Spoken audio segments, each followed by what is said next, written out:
Yeah, we're live. Hi guys, a little bit late. Sorry.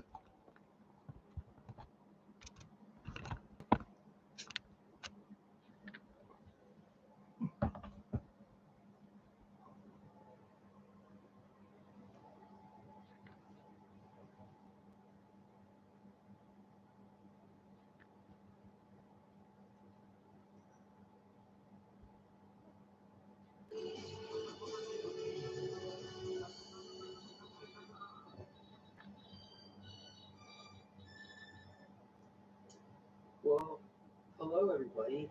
James right Hey here. Diane. Welcome to the show. Sorry, I didn't tell you I was going to go late. I didn't know I was going to be late. Sorry about that. Discussion about the time travel experiments, and Hey, goodbye. Good to see you. Montauk Camp Hero facility, and we'll also be going into some of the USS Eldridge facility. So I apologize to the audience for being a little late here. We were having some technical issues with some echo sound that was occurring, and we traced the problem back to on my end, but to remedy the situation, I would need to get a longer headset. So my headset wasn't going to plug in, it wasn't reaching. So what we're going to do is I'm going to turn my volume down really low. It's not going to affect you on your end, but so if I like kind of lean close to the microphone, to my speakers, trying to hear Jimmy, it's because I'm trying to keep my audio down so Jimmy doesn't hear the echo, because I don't hear the echo, and I'm guessing the audience members do not hear the guests that are listening in on the live stream here. So, how are you doing today, Jimmy? Oh, you got to unmute yourself. I'm doing good today, James. Okay, great. Thank you for joining me.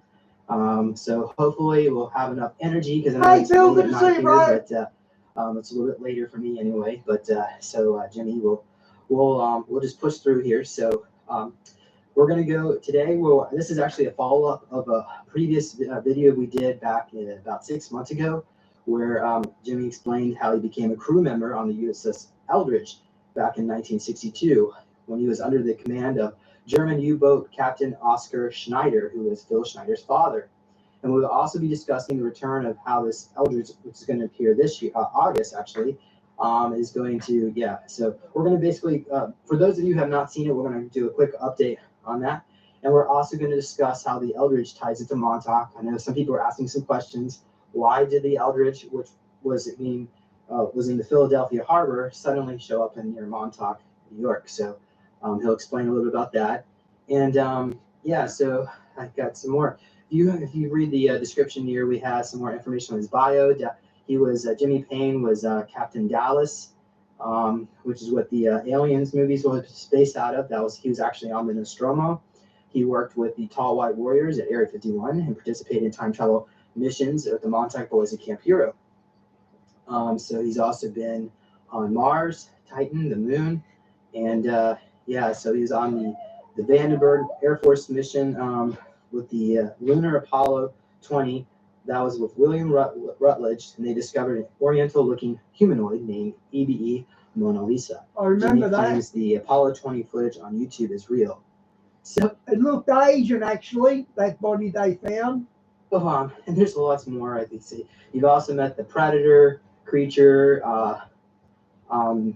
We had a discussion about the Mel's hole and all that. So, Jimmy, you've been getting around a little bit with your experience with the Men in Black, the positive division, I guess that you mentioned. I guess was that ACO Division 6 out of Pine Gap and Area 51.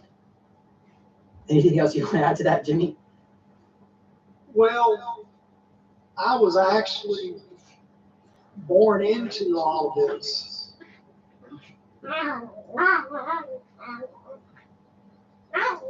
Okay. All right. So where should we take this next? You want to just why don't you just explain to the audience members what the USS Eldridge is, for those of you who starting from scratch. What is that? Well, it's a destroyer that the government built during the wartime. Now, when this destroyer was being built, Sorry. before it could be put into service, it would be taken out on sea trials, and the United States Coast Guard, Wow. their job is patrol the shores of the United States territory. So this destroyer was not taken out by regular Navy personnel. It was taken out by United States Coast Guardsmen, and they would, test the engines, the steering, the radar. All that was, has to do the sea trials first. So that's why Wow. there's a lot of confusion going on, because people think the Navy have contacted the Navy about it. And it wasn't the Navy that was involved with this. It was the United States Coast Guard was involved with it. Now, I want to go back a little bit and talk about my early childhood, but I'm not going to stay on it very long because we have a lot to cover tonight. In 1961, my family was abducted, and I was taken aboard a craft and examined by what I would call humanoids. They were Caucasian. They looked very badly deformed. There was a lot of genetic damage. And, but anyway, I ended up being taken to Nellis Air Force Base, because when you come into contact with extraterrestrials, we don't know what kind of diseases they carry. Similar to like when the Indians came in contact with Europeans, a lot of the Indian tribes died out. So I had to be taken in and put into quarantine. And I had, the men in black saw something in me that was unique. So the president, who was Eisenhower then, he had like about 8 months left in service to the government. He arranged for me to, since I wasn't afraid of aliens, he arranged for me to be brought to Area 51 and basically to be raised out there around these aliens, extraterrestrials. So I got my start with the Men in Black very early in life. But when I got, I say around 1962, I was taken. There was a flying saucer at Area 51. It was basically the remains of the craft that went down in Roswell in 1947. Now, this spacecraft was damaged too bad to fly. So what they did, it could be used as a flight simulator. And the extraterrestrials that were in that little craft were only like about 3.5, 4 feet tall. So they couldn't put a full size Air Force pilot in there to fly it. So they needed a child to fly it. So I learned how to fly a flying saucer when I was like 5 and 6 years old. But what happened when Lee Harvey Oswald went over to Russia, he spotted a flying saucer, and this one was the same make and model as the one at out of Area 51. So I stowed it, and I flew it back, and I landed onto the forward deck of the Eldridge. Okay, now that's how I was using the Eldridge because I knew the Eldridge time traveled to bring it back in time. I wanted to get it on the ship where we get this back to Area 51, or or get it back, like I said, to the eastern United States where we could, ship it. But that's how I got my start. And when I was about, say, 10 years old, 8 years old, I would say, I went to Montauk, and I kind of grew up around the Montauk boys. And that's how I got my start at Camp Hero. And at, Camp Hero, I was there when all the old timers were there. Jack Peart was station manager. We had Preston Nichols. We had Al Bielick, and we had a lot of other people there, important people there. And so that's how I got my start at Camp Hero, James. Hey, Shawnee, good to see you. Okay, people are said they're hearing some feedback. Maybe Jimmy, mute yourself when I'm talking, I guess. So, all right. So, who are the key players on the USS Eldridge and the Philadelphia experiment? Good question. So we got like Nikola Tesla. Supposedly Albert Einstein was there. And who? You want to explain a little bit more about that? Yes. I met Nikola Tesla. A lot of people stated that he died in 1943. Because of time travel, I met him. Okay. I did not meet Albert Einstein. I met Nikola Tesla. And but now Nikola, he died in like January of 1943. This is just a few months but before the July 22nd, when the ship, teleported back in through time, forward through time. What happened? Some of the men became ill because of the feedback from the radar on the Eldridge. And Nikola Tesla went in there and he turned some screws around on some of the electronic stuff where it wouldn't work. And so he kind of exited the program, prior to the actual experiment. Now, what happened? Physicist Van Neumann was down there, and he picked up at where Nikola Tesla went off, and he was the one that was able to get the machine up and running. But that right there, when he did get it up and running, I had gotten abducted just prior. I got abducted in 1967, I believe. I had an encounter with an Atlantean. That was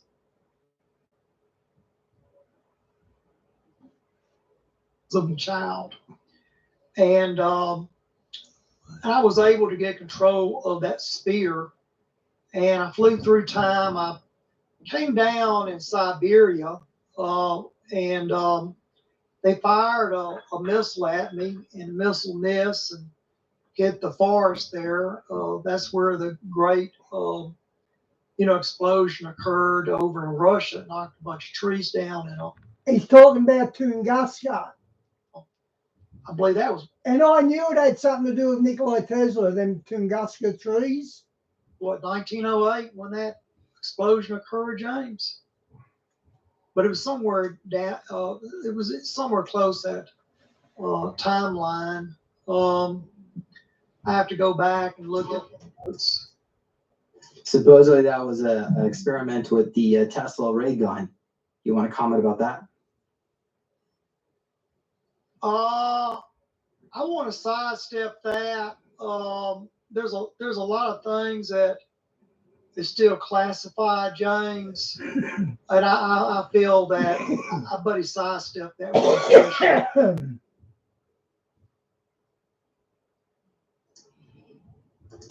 Okay. All right. I'll just share my screen here real quick. Hold on a second. There we go. So the event took place in June 30th, 1908. Correct. I was a little bit off on that, but that's that Yeah, I these two remember guys got- the missile that missed me, and I was on the run with an experimental spear of alien, very advanced.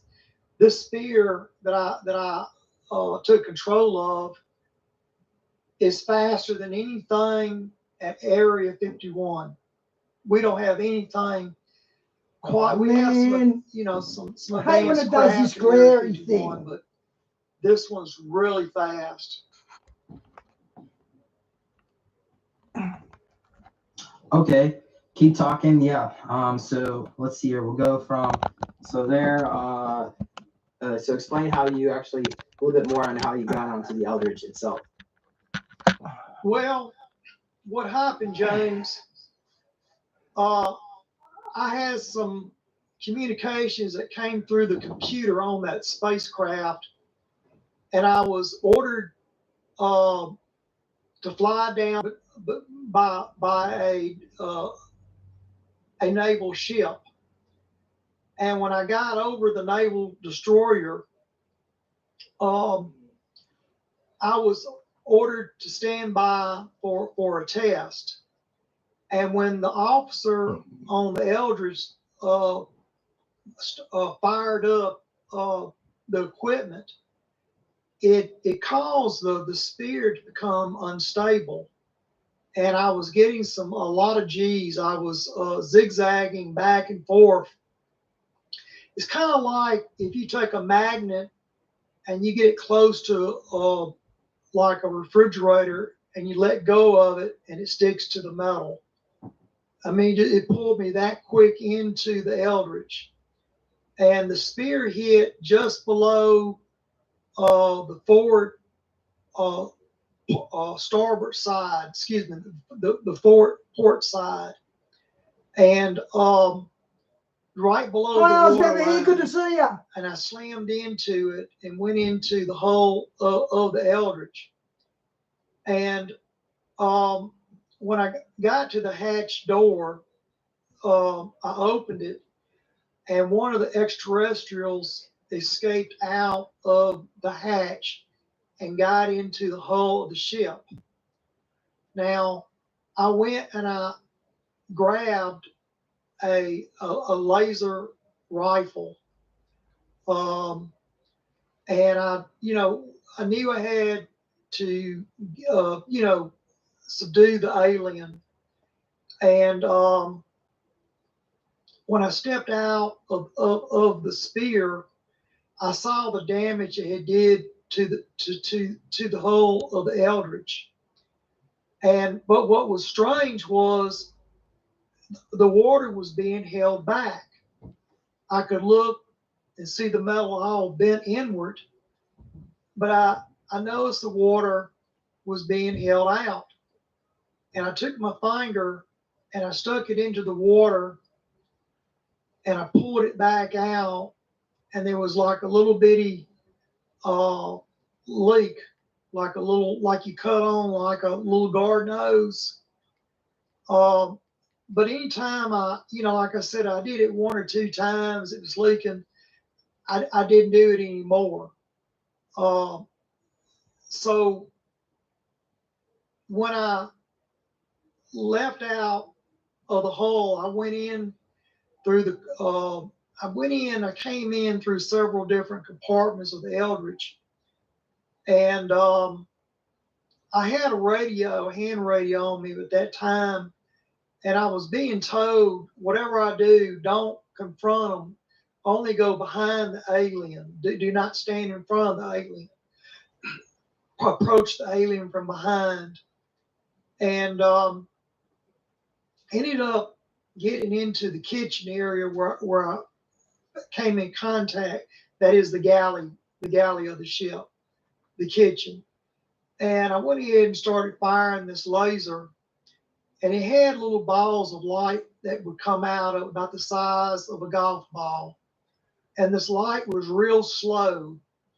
And by the time that the little ball light would fly across the room, the alien just barely get out of the way of it.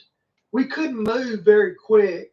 It's like I was moving in slow motion, and the alien's moving in slow motion, and the light is moving in slow motion.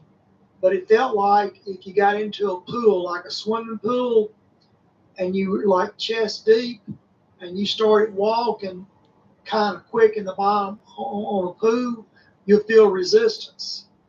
I was feeling resistance, like like if you're driving a motorcycle, you feel resistance hitting your body.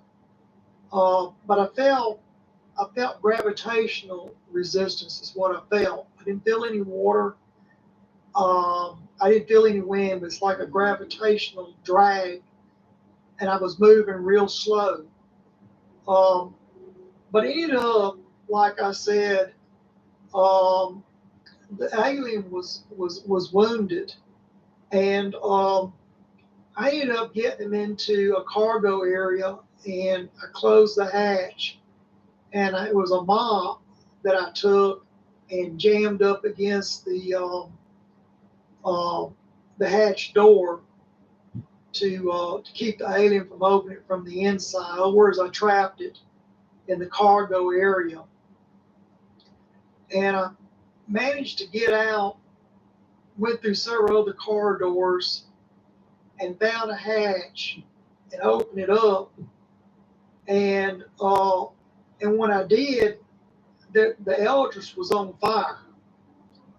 Uh, it was a green fire, but it's only like about 4 or 5 inches. You could see it 4 or 5 inches off the deck, and it burned like alcohol. Alcohol is real hard to see when it burns, but uh, but this stuff looked kind of greenish. Um, so I closed the hatch. I couldn't get out on that end. I went down a few more corridors till I found another hatch, and I opened it. I was able to get out, get onto the deck. Wow. And when I got on the deck of the Eldridge, the firefighting equipment, there's hoses, attached to the bulkhead. So I pulled the hoses off, coupled them up, and was able to get open the valve up to get the firefighting equipment up and running. And I was able to put the deck fire out. And I would say at least a third of the ship was on fire. So it did a lot of damage, but it was more with burnt cables, electrical cables.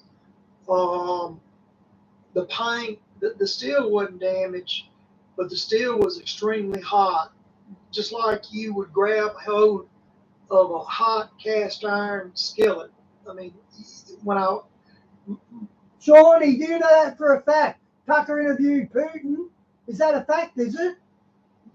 the heels of my boots, the heels of the heels of my boots would melt a little bit. It was that hot. Okay. So once the fire was out, I was able to move from the rear of the ship towards the front of the ship. They stopped the interview before it happened. Okay, that makes sense. But I encountered that resistance again. It was just like, it was real hard. It took me maybe a half an hour. And see, that's the thing about it. You have no sense of time when you're on the Eldridge. But it just took forever for me to get from the rear of the ship to the forward section of the ship. And when I got up towards the forward section, I found a break in one of the cables that led from the generator to the netting on the side of the ship. And it was arcing green. And at that time, I seen out of the side of my eye some movement. And Hi, there boss. was Good to see you, mate. Lieutenant Alexander Cameron. Now, he's the Coast Guard commander who was in charge of the Eldridge. See, they were supposed to be just simply a sea trial test. And he asked me, he said, look, we got some damage here. And this is a test. And we can't use the radios because it's a test. So it's a secret test going on. So he went, we're seeing the damage and we're feeling all these gravitational waves. He's feeling it, I'm feeling it. We know something's wrong. So we've got to get this cable fixed. And so he went in there. Happy birthday, I was never here. Happy birthday. Yeah, good on ya. There to the toolbox, and he got some tape, electrical tape, and got some clamps, and electrical clamps, And but what happened was I repaired the cable from the generator. It was shortening out on the deck, and I was able to pull the cable up, wrap the tape around it, and set it back down. Well, that wasn't the only break. There was some more breaks on the side of the ship. So Lieutenant Alexander Cameron said, look, we have more breaks. I need you to get on the net, climb down on the side of the ship, and repair these breaks because it's still shortening out. That's where we're getting back feed on this generator. Yay. So I crawled over, and that's him. That's him right there. John Eldridge, the junior. Yeah. Now the father was a little more. Can you pull up the graduation picture, the Coast Guard graduation picture?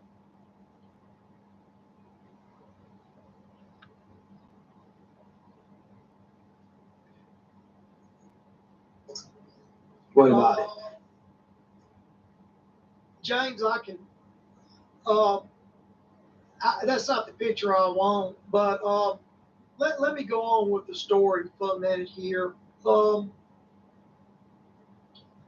What happened was I went ahead and went over on the side of the ship where the electrical netting was at, and I was able to repair it. Okay, I was able to repair it. And I came back over the side and got back on board. And Lieutenant Alexander Cameron said, look, we have men that are hurt. And I went to try to give them aid, and they were stuck in the steel. Okay? They were stuck in the steel of the ship. And so what he did, he went and he got, they had some spam on the ship. Like if some of the men got a little hungry because they worked through their lunch hour, and you have to remember this ship was not ready to go into regular service. It was just out for about a day or so out on the coastal area for the sea trial. But they had some spam in the cooler. So we went and we put the spam into a sack, and he handed it to me. He says, "I need you to. This is the case.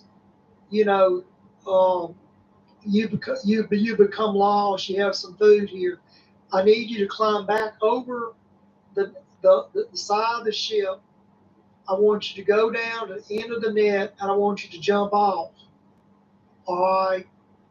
It's kind of like if you see a bird land on a power line, and the bird is sitting there eating,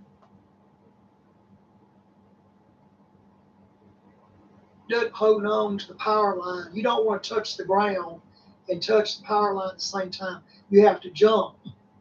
So when I got on the side of the ship, I threw the food over my shoulder with the sack over my shoulder, and I had to jump from the net, the cargo net, on the side of the ship. I had to jump into what I would call the sea, but I didn't see the sea. The only thing I saw was pitch black.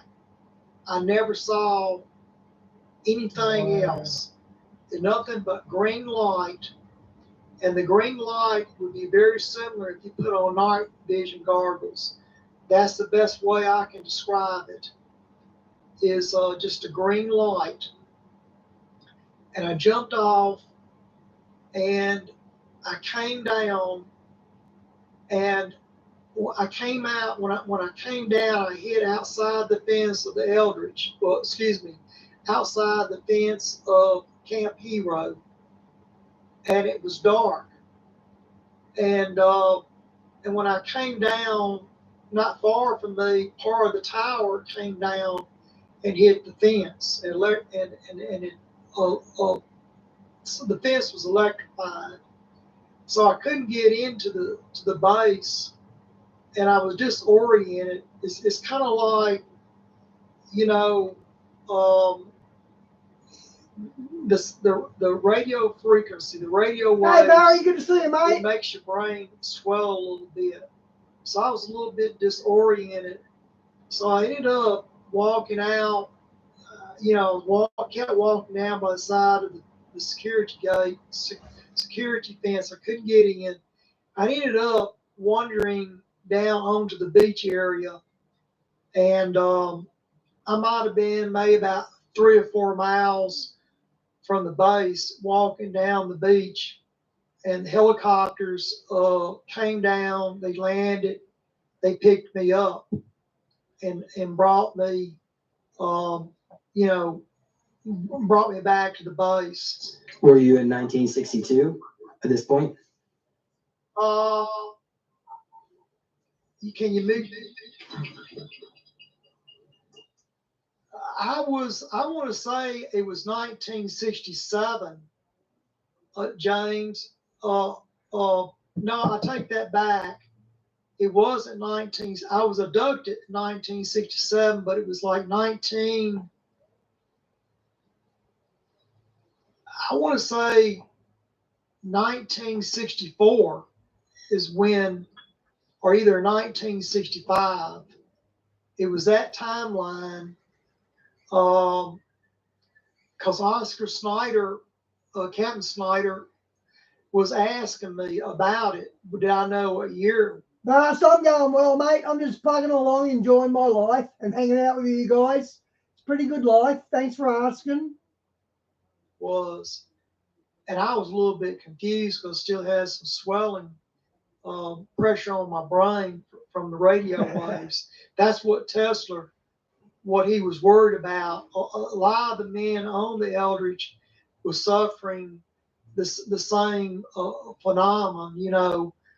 Some of them lost their minds. Some of them was delirious. Very confused. But that's one of the instances I'm describing here. Jimmy, maybe I'll can you click the private chat tab? Click on private, yeah, click on private chat. I'll send you messages that way. I live just outside Sydney, Australia, on the Central Coast. It's a pretty good spot. So I just typed the questions. That way you don't have to hear all the feedback. Yeah, I see it now. Okay. Tell us more about the alien. I want to know like what kind of alien it was. Yeah, why was it there? What did it look like? Oh, it's doing this glaring thing again. Well, it was an Atlantean. Oh man. The spacecraft that went down in Russia. So you have a 3-finger Atlantean and you have a 6-finger Atlantean. Now, the 6-finger Atlantean that went down in Russia in 1962, the Russians recovered the spacecraft, and what happened was they did an autopsy on the alien astronaut, and all of them got sick. Everyone on that base died. So we're talking about an entire Russian base with nothing but dead soldiers, and they had a fever. They all ran a strange fever, and the best way to describe it was like Ebola. Now I believe, and this is just what I honestly believe, I believe Ebola is an alien virus because Wow. but what you see over in Africa is it's Ebola over there, but that virus takes time to kill you in Africa. This virus was much more powerful. It was a much more powerful Ebola. I mean, they all just bled to death. All their insides turned to liquid. Okay, so what happened was Sounds like a horrible death. the 3-fingered Atlantean showed up. Hey Jay, good to see you, mate. And the 6-finger Atlantean is the one that was in the crash, but it was the 3-finger Atlantean is the one that went after me. And because I had stolen the craft, I think it wanted the craft for itself to fly to get off world. But that's what I believe. I just stole the craft before the 3-finger Atlantean could get his hands on it. That's the only thing I can make out. I'm gonna just type it out so you don't have to hear the echo. Was the Ebola virus an AI black goo virus?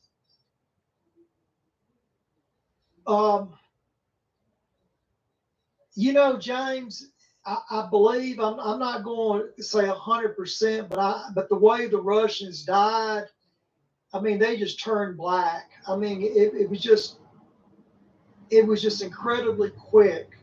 I mean, that many on the base dying like that. Now, I want to say this: the Russian commander of that base locked himself.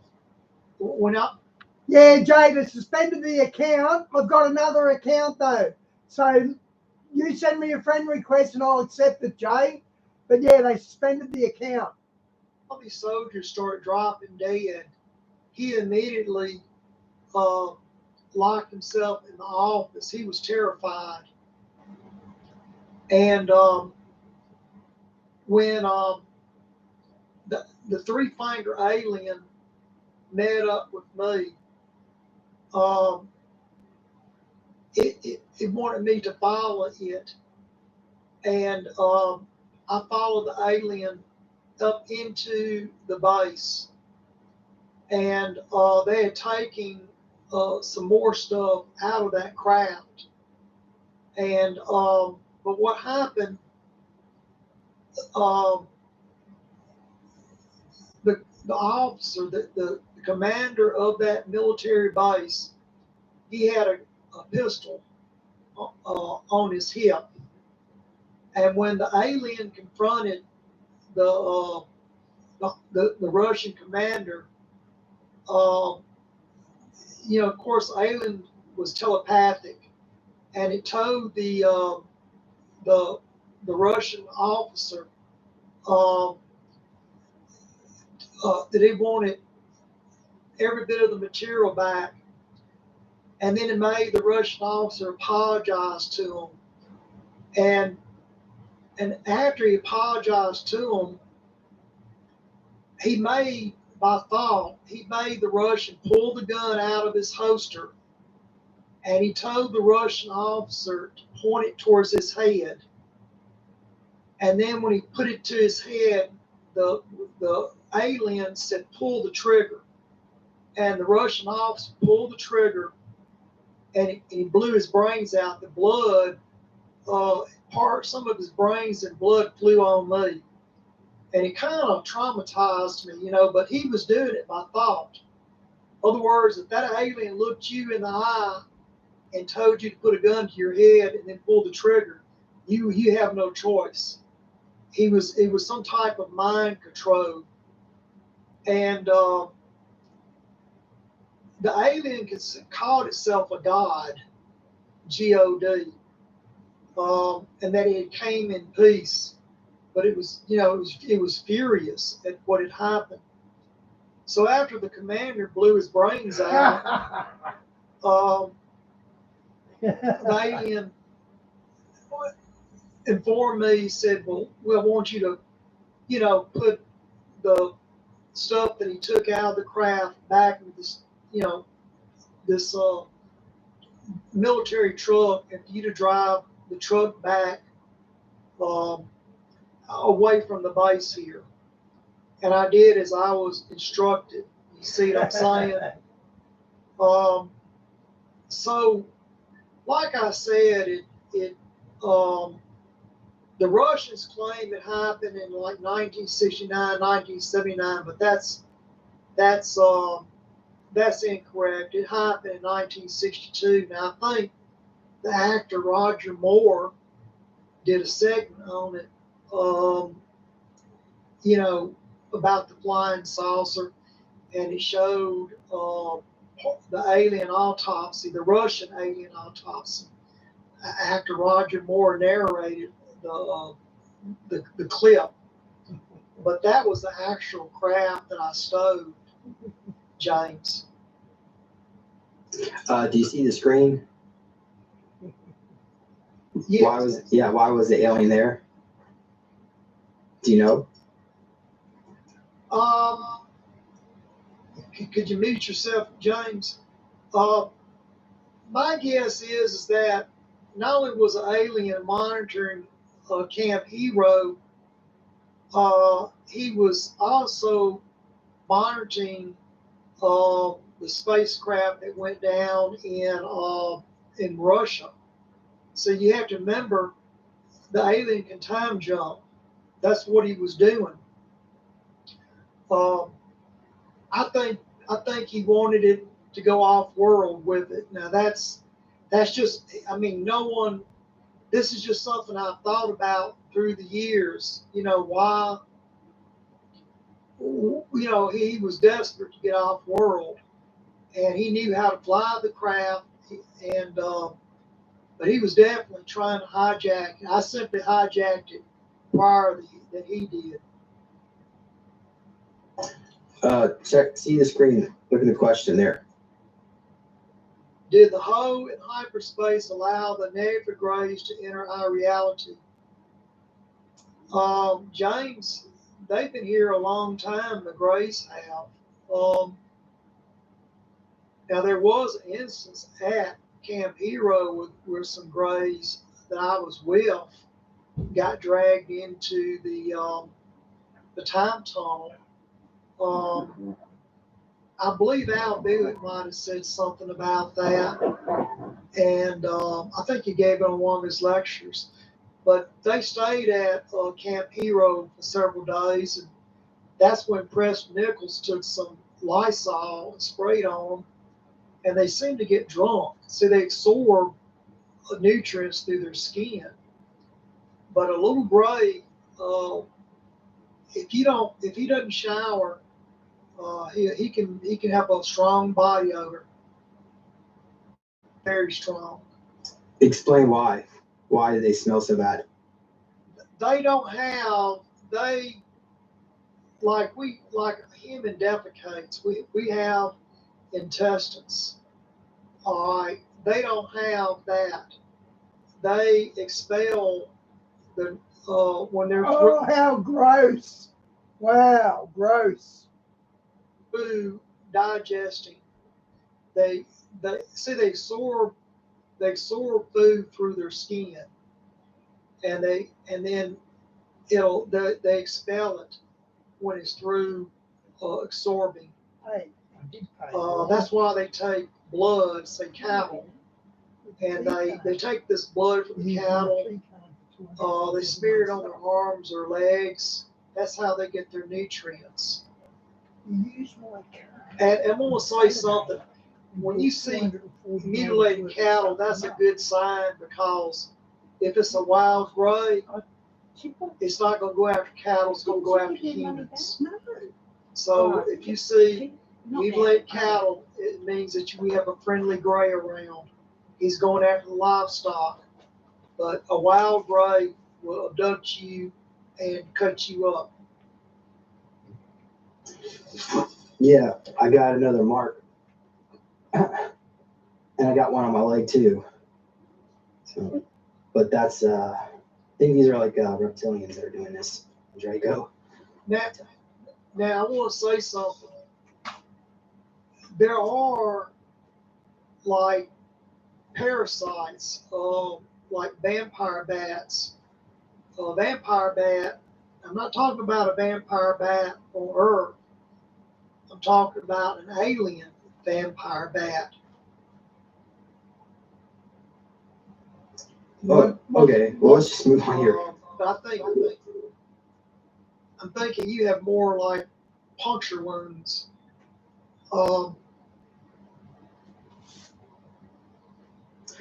Yeah, my understanding, I was abducted by some reptilians and Draco, and they have this machine that comes down and it pulls, it cuts out your flesh, and they take it away and make clones out of it. So, not the only thing they do with the flesh. They also monitor changes and your mutations that they're, whatever experiments they're working on. But well, I want to say something now. No one's ever said this. This is just something that I'm in the back of my mind. But when you hear about lab-grown meat, this is, we're starting to hear about McNuggets. We're going to have lab-grown meat, like you can have cow or pig or chicken. Basically, that's a tumor. All right, so when someone says, let's go to McDonald's and get some McNuggets, well, really, that's just tumor meat. So who's to say that if they're not getting a little sample of flesh from you or blood from you, the tissue samples, and they're growing flesh, who's to say they're not doing that? You know what I mean? Yeah. Just go ahead. When I talk, mute yourself so that way there's no echo. But yeah, so did some communicated with Gary, who was head of the Galactic Federation's military squad, and they say they actually know where all these cloning facilities are taking place, and there's hundreds of thousands of clones in each one of these facilities, and there's people all over the world that they've been cloning out for, I guess, probably to sell them off world as slaves. But yeah, that's beyond the scope of this conversation. I think we should move on here, if you don't mind, Jimmy. If that sounds like a really good idea. How about let's go explain why the USS Eldridge changed its location from Philadelphia to Montauk, New York. That question has been coming up repeatedly in the last interview that we did in the comment section. James, only thing I can tell you is I'm thinking the radar moved, like it's like you have an object at point A and you want to go to point B. Now, I believe what happened, they turned the radio dish, the antenna dish, they rotated it. And when they did, it picked it up and it moved it. Now, that's just my thought. I don't know because I was on the Eldridge, okay? I don't know what happened uh, at Camp Hero because I was actually on the Eldridge.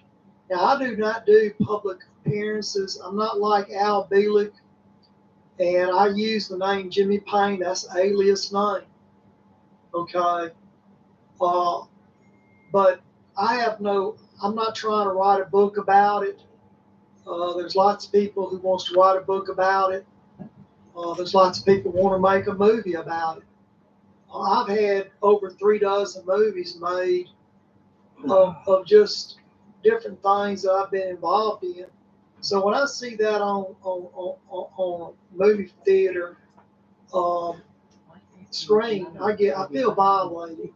So that's why I don't do public interviews. Okay, yeah, good. Okay, you already made yourself great. So, years ago, I worked with a lady that we remote viewed it, or she did, a really bad timeline to see what would happen if the cabal won. And we had to go 1,000 years in the future because it took a long time for planet Earth to recover from all the nuclear war. But we see these giant fields where there's robots harvesting the wheat, and then we see a cloning factory where they have a clone uterus. Am I saying that right? The cow uter that's producing the milk. So they just dump the wheat into the stomach, so they didn't have the cow anymore. And then the rich and elite were living at the top of these giant spire skyscrapers, and everybody else was just basically a bunch of slaves. And it was basically a Klaus Schwab dream come true. So, but that reality, the timelines diverged around 2011, in November of 2011. That's when we had the splitting, 3D and 5D Earth. And that's why, Jimmy, I know, Jimmy, you always talk about your nuclear war. I think that timeline dissipated. But anyway, what you're seeing on the screen here is the Sage Tower at Montauk, New York. So these towers are built in the 1960s to communicate with other towers, and I guess they would use microwaves into the atmosphere instead of satellites. So when satellites came, they made all these towers obsolete. But that's what I wanted to see. Jimmy, you want to comment on any of that before I show the next picture? Well, those are microwave antennas, and if you stand in front of it, you're going to have swelling in your brain.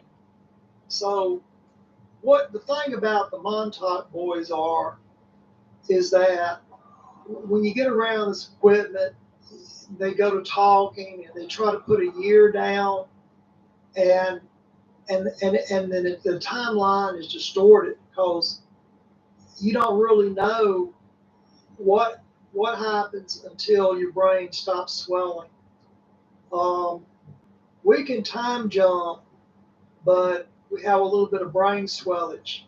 Now, since then, they've been able to get a lot of that bad radio waves, and they cut it down where it doesn't cause much trouble like it did in the past. So people that claim to time jump, I know that on Camp Hero, there's at least 200 graves, 200, 225 graves out there. And those are Montauk boys that have been either killed or died or whatever. And they buried them out there in hidden graves. So that's why you don't hear too much about the Montauk boys. And the ones that did survive went to Vietnam. Like I've been to Cambodia, Vietnam, Laos. I've even been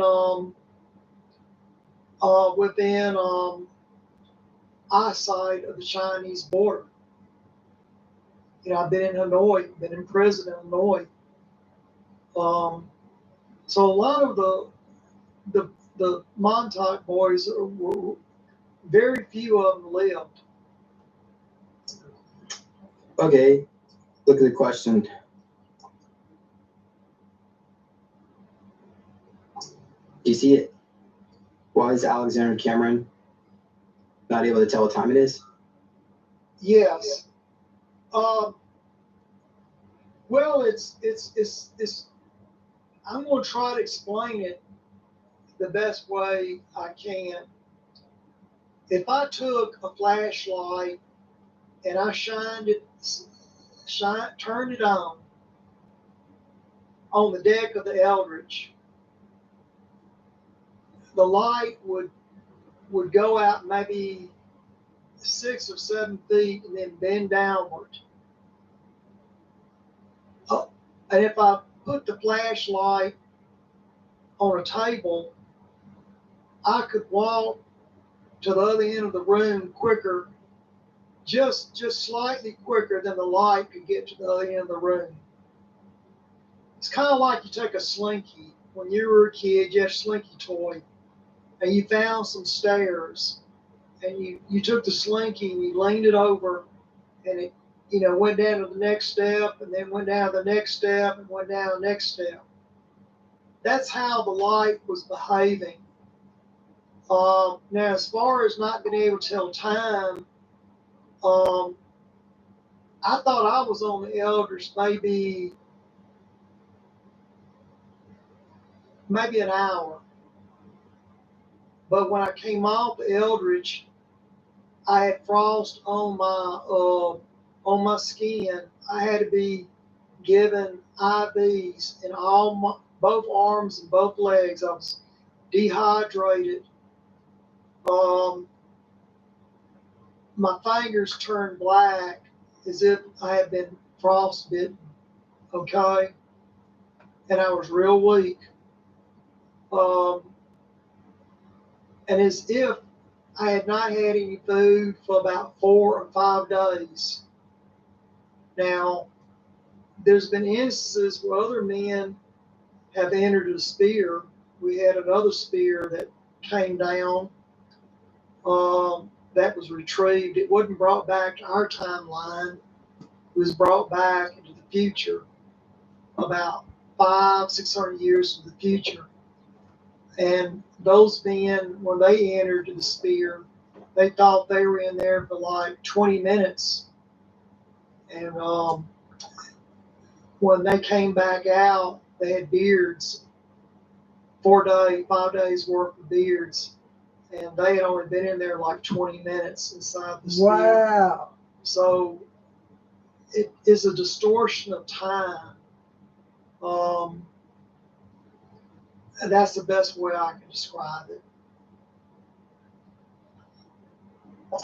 Okay, well, let's move on to let's go. So we're going from the early 60s into the 70s, and there was a precursor to the Montauk Project that was known as the so-called Montauk Boys.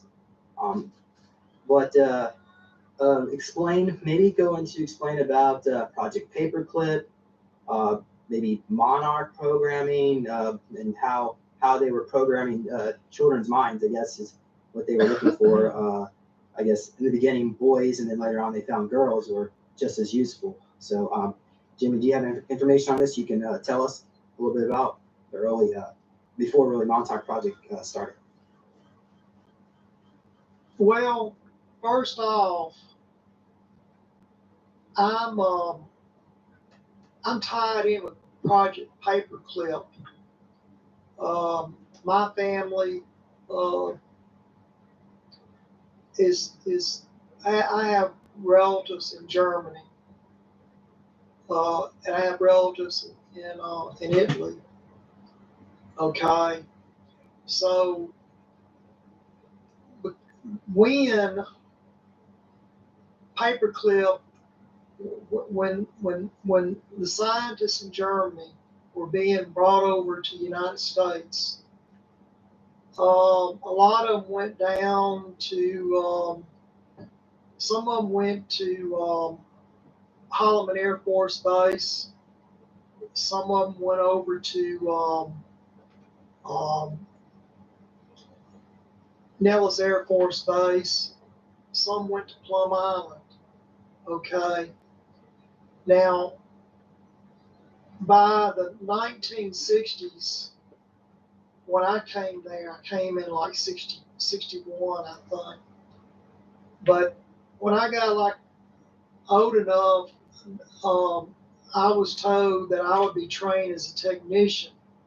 And what had happened was not all those SS officers could be released. Some of them had to live on the base.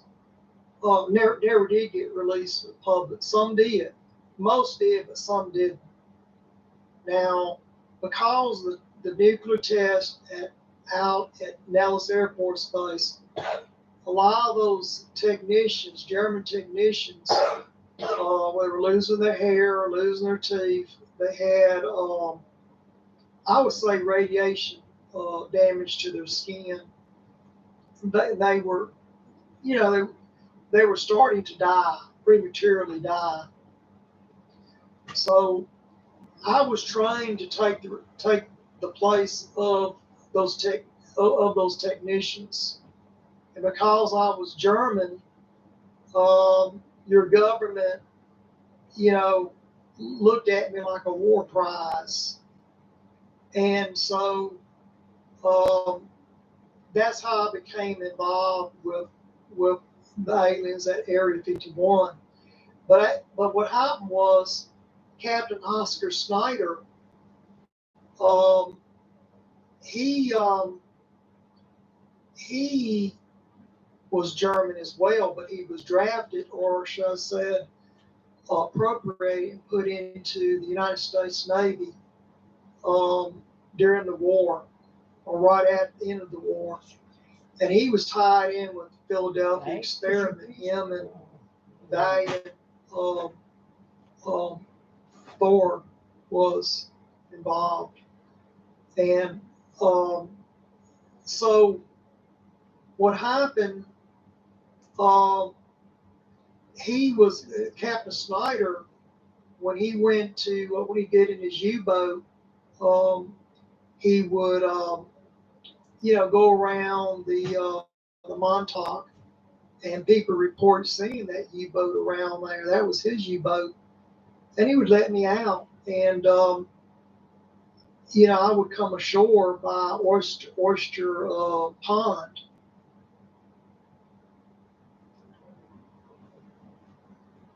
Bunker 112. And, but anyway,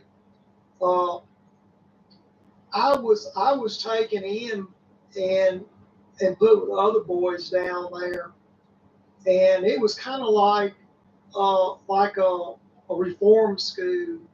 Is where you have very young men that society has doesn't like. Okay, and almost like a prison-like attitude, and it's like being locked up in a jail, and it's like Lord of the Flies. I mean, you have to show who's the most dominant male down inside that bunker. And I can remember having to struggle with another Montauk boy. I ended up stabbing him with a shank up in his chest, and fight him off. And so I became like the top guy. I mean, the head of your cell block is what I'm saying.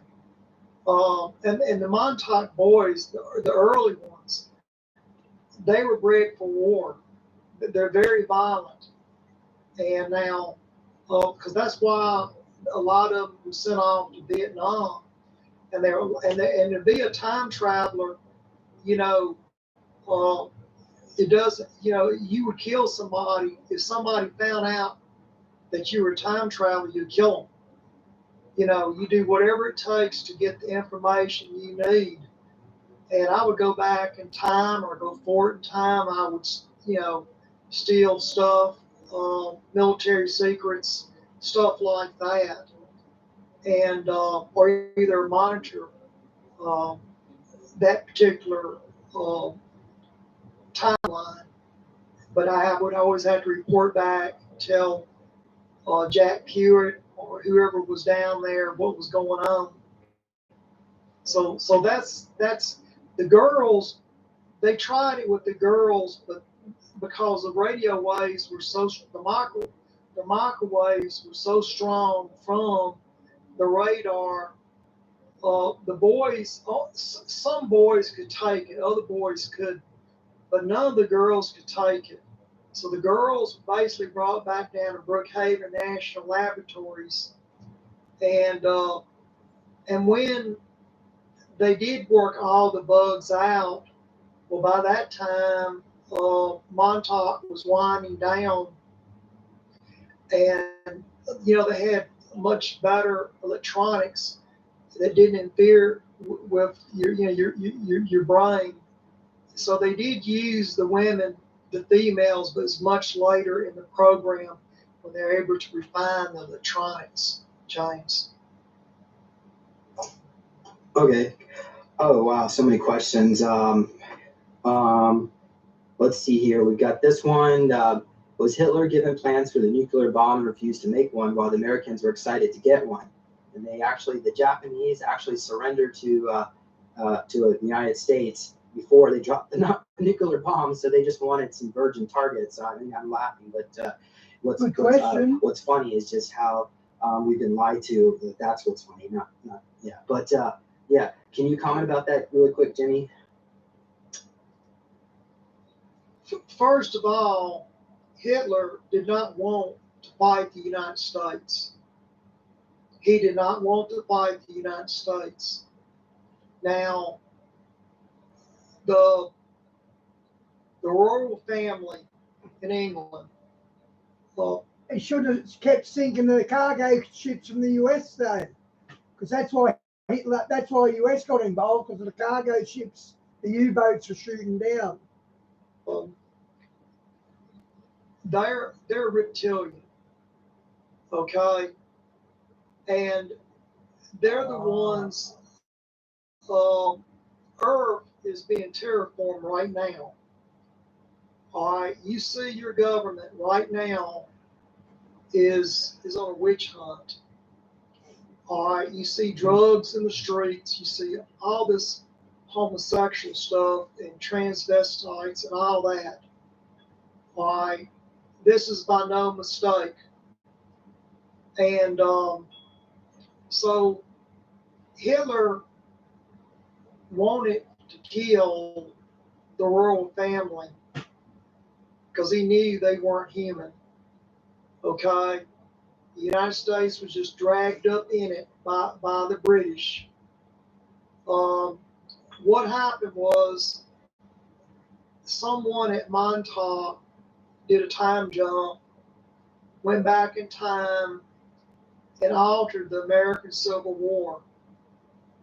And had the South won the war, well, the South did win the war, but they went back and they altered the timeline where the South lost. And this bogged down the United States. So the United States did not go to World War I, didn't have World War II. Those wars didn't happen. But because the timeline was changed in 1865, we did go to war and have World War I and World War II. Okay. So these reptilians, they're here to cause chaos. And when I think of white privilege, there's not a Caucasian in North America that has white privilege. The real white privilege is the royal family in England. And they are the white privilege. And they go around, they stir all this mess up, they cause all these wars. And until the British people can break free we're going to have this forever and ever. It's a parasite. Um, does that answer some of your questions, Jane? Yes, thank you. All right. So let's see here. Let's go. Here's some really good questions from the audience. Let's see here. How about this one from Lee Ram? Al Balik destroyed the computers on board the Eldridge ship after they were told to do so by the 1980s military, sent them back to do this. Is this why the ship was stuck in a time loop or returns then now? What do you think, Jimmy? Big Al question. Balik did destroy the computers, but there was one glitch. When I got out of the sphere that was lodged into the forward deck of the Eldridge, I left the computer on. So what's happening is, because the sphere is in a time traveling mode, it's stuck. Someone has to go back onto the Eldridge, go into the sphere, and dislodge it from the ship. And being that I'm the only one that can fly the craft, it would probably be me. This craft is extremely advanced. I did not even know how to fly it. When I first got in the flight chair, a beam came out of the computer monitor, hit me in the face, and I went unconscious for a short period of time. I woke up, I had a little bit of blood coming out of my ear. It's kind of like a learning device, is the best way I can describe it. But I can telepathically fly the sphere. Now, the Eldridge is true. Al Balik did destroy the computers, and the ship did reappear. I want to say August the 22nd, 1943. The men weren't on the ship. The men were gone. Okay, but the ship is still teleporting. Now, in the 1980s, 1983, Montauk or Camp Hero was reactivated. All right, closed in 1980. It was reactivated in 1983. It wasn't reactivated by the Air Force. It was done by Brookhaven National Laboratories. Brookhaven National Laboratories had the technicians down the road from Camp Hero, and that we were using the Brookhaven power from Brookhaven National Laboratories. They have a super collider underneath the ground, 60 miles down the road from Camp Hero. So I'm aware. I was there when it was reactivated, and I did see the ship on the computer monitor. And it's just like what you see in the movies, the ship teleporting through time and space. But you have to remember, the movie, the Philadelphia Experiment, is not really a documentary. Some of it's true, but some of it is just made up. And they do that to protect people like me. It's kind of like a soft disclosure. That's the best way I can describe it. All right. That answers Jose's question, why they want to not let a movie be made. I don't know if you want to comment more about that. We can just move on. So Claymore was mentioning that there's still the stage radar towers are still being used, but at lower power levels, and they are actually the ones in Montauk is welded shut. But when the portal opens up, when the Eldridge returns every 20 years, the stage radar tower moves. So that's how you know the portal is opened. Oh, also there's a Mandela effect too. I think, Jimmy, we were actually discussing the Mandela effect. The realities are all switching. I don't know. Do you want? How about I just go ahead and pause if you want to comment? Go ahead. Yeah, unmute. Question for Jimmy. Did Howard Hunt tell you the reason they assassinated JFK, and because he wanted to give back the UFO? Yep. Still, how did you know that was the reason they shot him? Well, first of all, Howard Hunt lived about 15 minutes where I live. He lived.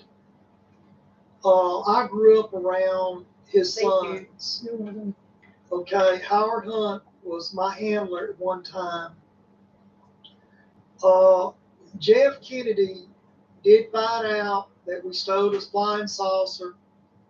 He told the CIA to give it back, and it wasn't the CIA that the CIA couldn't give it back because one, the military-industrial complex, it was in their hands at that time. And see, presidents come and go. Every 4 to 8 years, they come and go. All right. But we also had problems with Russia and Cuba. And the military-industrial complex wanted that craft to study it. Now,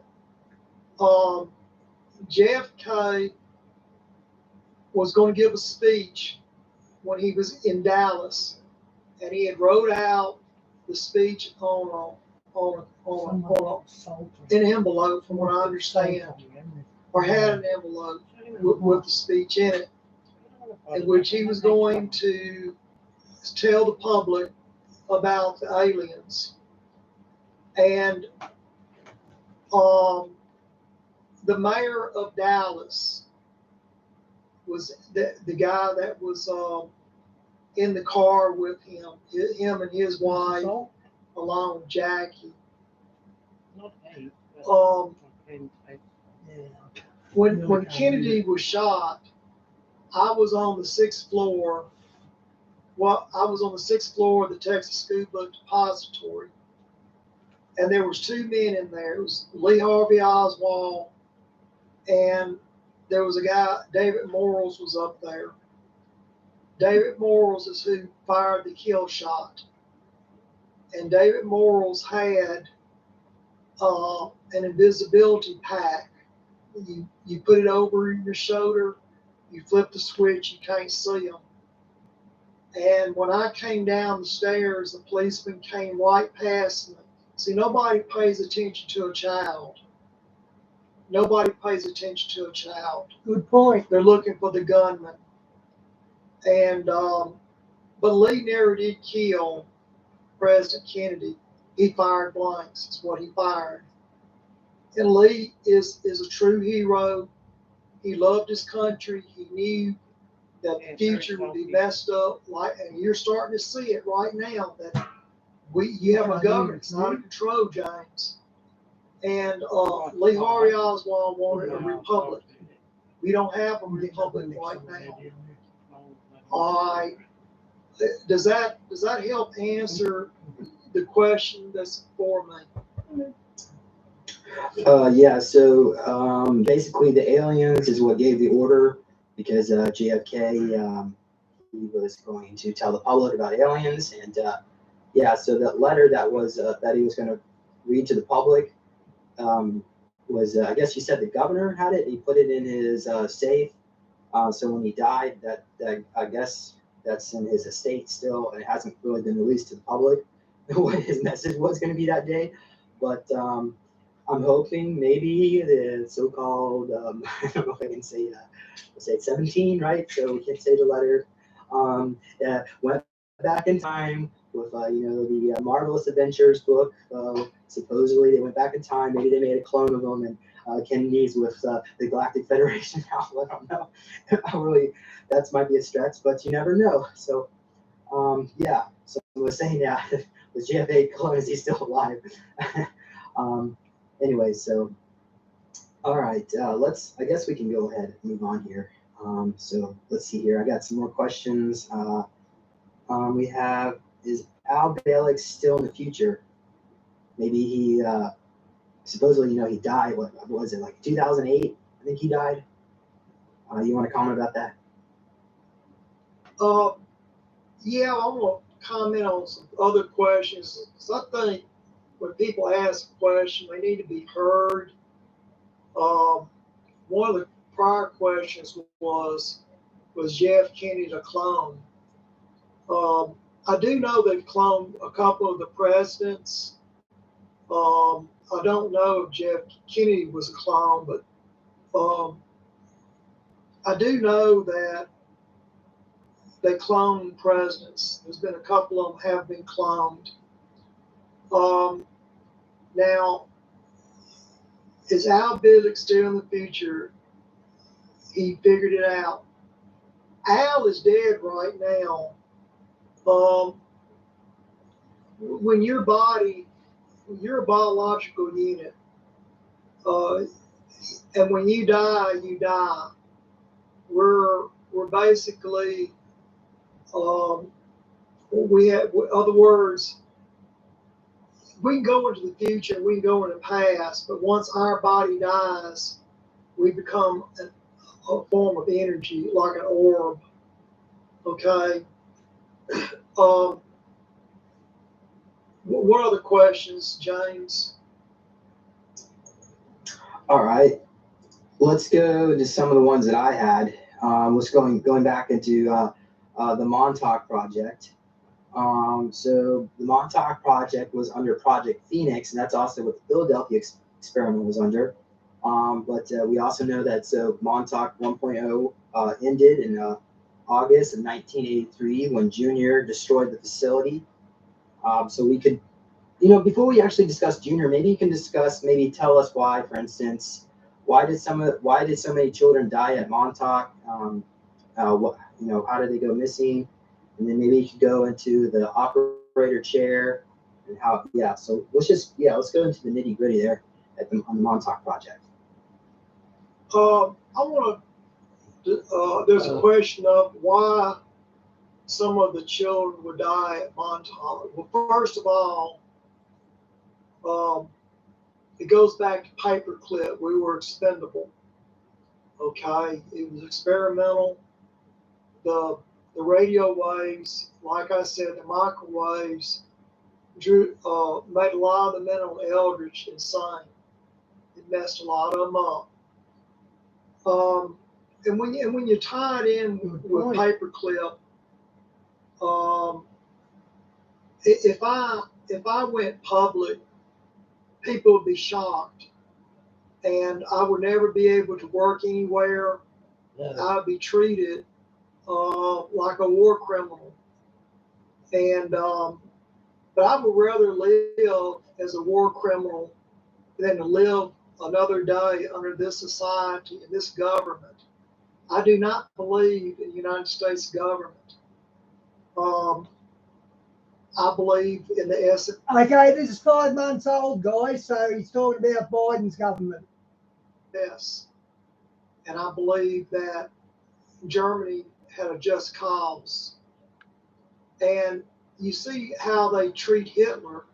Well, they're treating your Mr. T, just like that right now, So you can make an enemy out of anybody, but Hitler did not want to attack the United States. He was dragged into it. And but a lot of the boys that were killed, once those experiments were over, they would kill them. With me, I had such high level intelligence, and I was in and out of Montauk. I was also working under the extraterrestrials at Area 51. So I'm thinking possibly the tall whites were shielding me. I don't really know. It could be because I can fly different types of craft. I mean, there's hardly any spacecraft that I can't fly. I can pilot it. And I believe that's the skills behind that is what kept me alive, James. Yeah, so Jimmy was they needed a child to operate some of these Grays craft because the Grays are a lot smaller than we are. But yeah, so maybe we went into a little bit about so a lot of the children would die. Some of them would go missing through the time tunnels. So, and a child would be placed onto the Montauk chair, and then they would be instructed to visualize a place in time. And then a portal would open up, and the child would be another, I guess you could say, guinea pig child would be sent through the time portal to grab intel or whatnot, and then they would be brought. Yeah, Shawnee, these guys aren't Christian. They work with the aliens and all that as well. So they're not Christians. We're not watching them for the Christian angle of it. Back. Because if we were, we wouldn't be watching this one. Ideally, the tunnel would have to stay open the entire time. So sometimes the child on operator on the chair would get distracted, and and also the time portals connect not just through time but other alternate realities.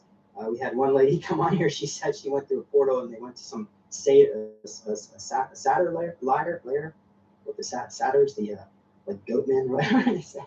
They were mischievous people. Anyway, so we can talk a little bit more about that. And also, I wanted you to go into this. Is Colonel John Alexander Jack Pruitt at Montauk. And what I'll do is I'll share my screen. Because, this is, I think Joseph Powell mentioned this one. So this guy here, you've probably seen him on various UFO shows. So what do you think about that, Jimmy?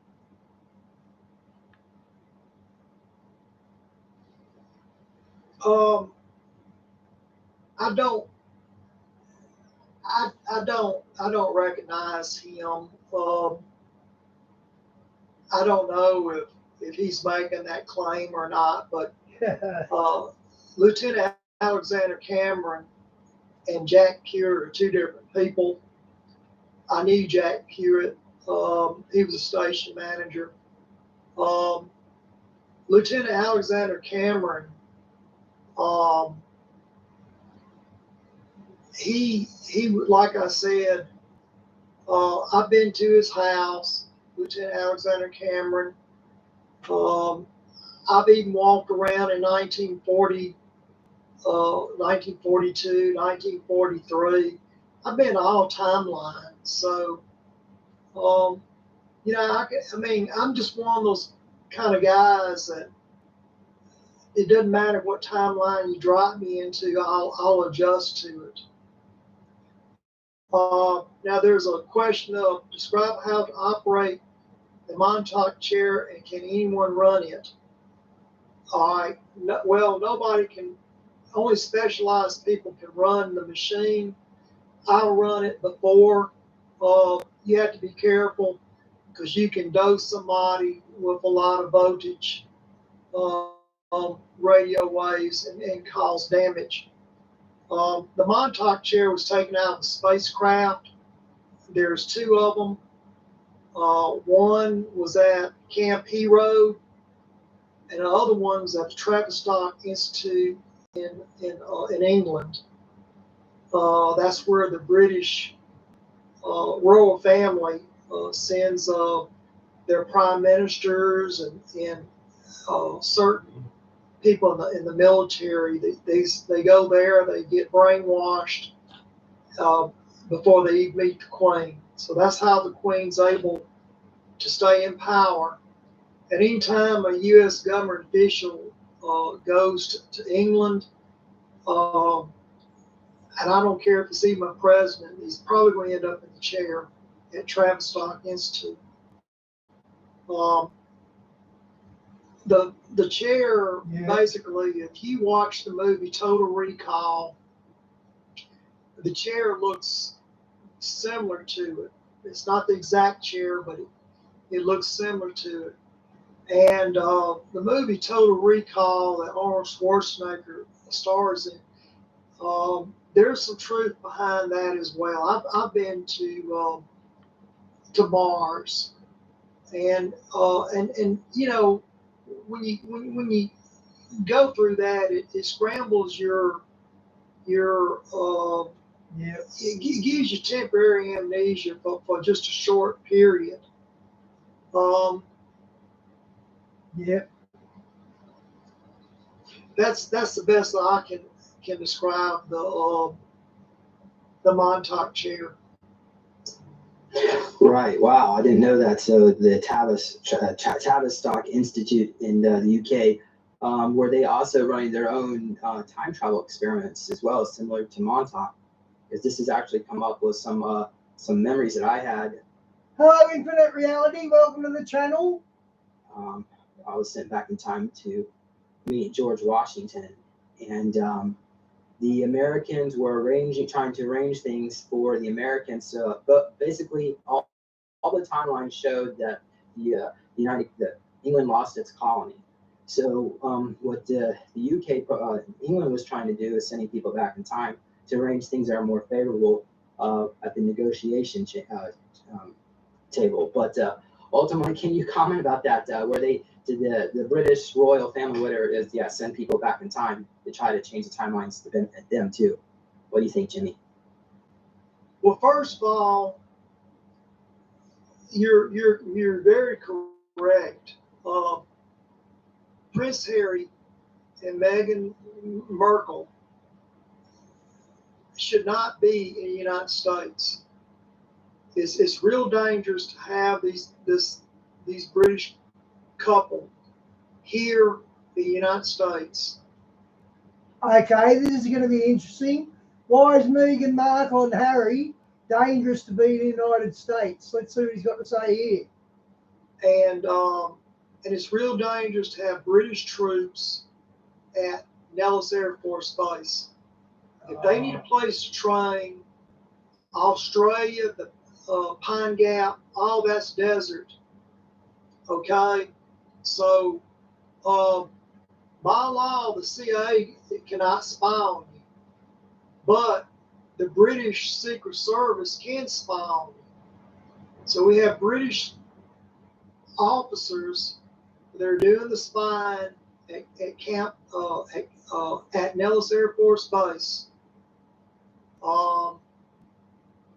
A lot of the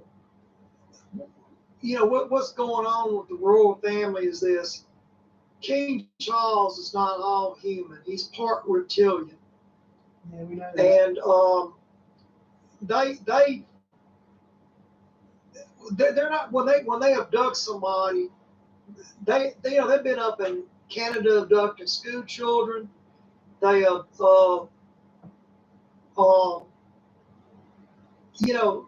they've been abducting little American children. And when you have children come across the border undocumented, that's like giving the reptilians a free meal. There's no telling how many illegal aliens has been snatched up and brought down to these bases as a food source. Now I'm reading another quick. Wow, that's a good point, isn't it? I bet the reptilians are taking advantage of the migrant crisis as well. Question. Wow. From Barbara Lynn. She says, James, does Jimmy know who the person was when they walked by during Charles's coronation? I didn't watch all the coronation. Now, what I did do was watch when they had the funeral, Queen Elizabeth's funeral. And if you noticed, when they buried the Queen, instead of having 6 pallbearers, they had 8 pallbearers. And you also notice the coffin was much, much larger than a regular coffin. And they do that because they shapeshift when they die. You notice they don't have an open coffin where you can look at the Queen. See, there's 4 on each side. Look how long that coffin is. That little woman, she's probably like 5'2", probably weighs about 100 pounds, maybe not that much. And those men are straining to get her just to carry her. And look at all the symbols on that cloth. It's nothing but dragons. Why wouldn't they put a British flag over that coffin? Because it's not a British subject that's in that coffin. What it is a reptilian. Why would they put that instead of a British Union Jack flag over that coffin?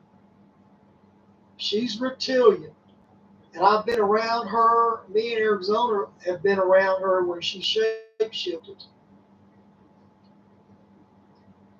So what's in the coffin?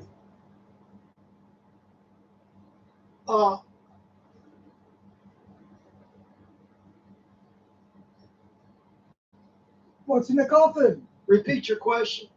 Oh. So if we were to pop open that coffin, would we see like a reptilian in there probably, or maybe a real lizard jump out? What do you think? Reptilian. You would see a hideous reptilian. She sheds her skin like a snake, and what was keeping her alive was adrenochrome. They take a young child, they frighten the child up to get the adrenaline going, and then they brutally murder the child, and they take that blood and they drink it, and that's how they live so long. Oh wow. Okay, so let's go on here. Next question. So we have this one here. Do you know anything about the reptilian Anunnaki invasion happening in 2025? And Haven't heard of according to this. Al Balick, he said some alien invasion, but never gave a date. So what do you know anything about this? Maybe it's a false flag that they like. I think Randy Kramer talks about in the future they want to. The next step is the false flag alien invasion to wake people up. First of all, I did a time jump to over in Switzerland at the CERN heavy collider over there. There was an accident at the underground laboratory, and when I got there, when I time jumped and went down out by the control room, and there's blood everywhere, all over the walls, it's on the floor. There's nobody that can be found. There's just blood everywhere. I'm talking about even on the ceilings of CERN. It's all over the pipes. So something came out and it grabbed all the people. It grabbed all the scientists and technicians, and it tore them to pieces. And then it dragged the bodies back into, I believe, the portal. Something came out of the portal and killed all the scientists. And when I was in the control rooms, I was seeing lightning coming out of the collider, or I would say it was arcing electricity, sort of like a Tesla coil. It was arcing, and I was able to get in there and hit the power down button. There's a button you can hit with your hand, with your palm, and kill all the power to the control in the control room. I don't know what happened to the scientists, but I think that they what they were doing is that they opened up a portal and something came through. James, something. It was not human. Is all I can tell you. Okay, so my understanding, CERN was a project to allow the cabal to escape the there was, I guess they had all these plans. They looked into the future, and they saw like maybe, say like a 1 out of 4 billion chance that they would lose. So that one chance, they decided they wanted to have backup plans, and CERN was supposed to open out portals and they can escape. But the Wow. problem is the portal, at least my understanding, the portal was so tiny, all they could do was just send information back and forth through time to get, yeah, so I guess maybe in the future they finally figure out how to open up the portal so something can come through it other than just electronic signals and so on. Yeah, so can you talk about project, is CERN under Project Phoenix? And also in the future, do they try to fix it again, I guess, because apparently this has happened before. If you look into the history about CERN, it was shut down for a couple of years, and I don't know what the official response was, but apparently something did come through a portal and shut that place down, and then they rebuilt it out. Now they're trying to do it again. So, Jimmy, comment about the CERN under Project Phoenix, and anyway, but Well, first of all, Project Phoenix, that involves Montauk. CERN is not tied in with Montauk. Okay. Now,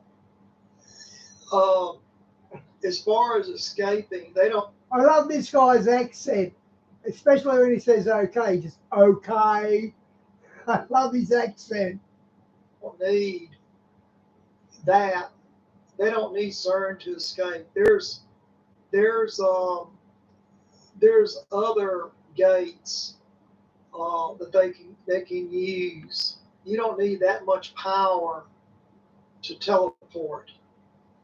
Now, going back to CERN itself, if you notice right there, see that symbol? All right, well, they're looking for an anti-god. They're looking for extraterrestrials. All right, that's what they believe in. All these scientists. And right before they cut the power on, they did a strange dance. They did a sort of like a cult thing, witchcraft.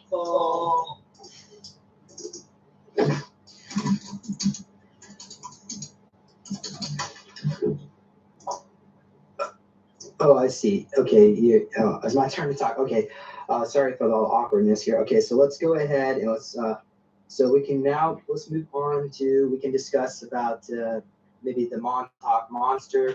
You know what? Actually, no. Before we get to that, this one here is Preston Nichols a bad person? And why don't you explain who that is for people who don't know? Then we'll go into how the Montauk project, how it came to an end.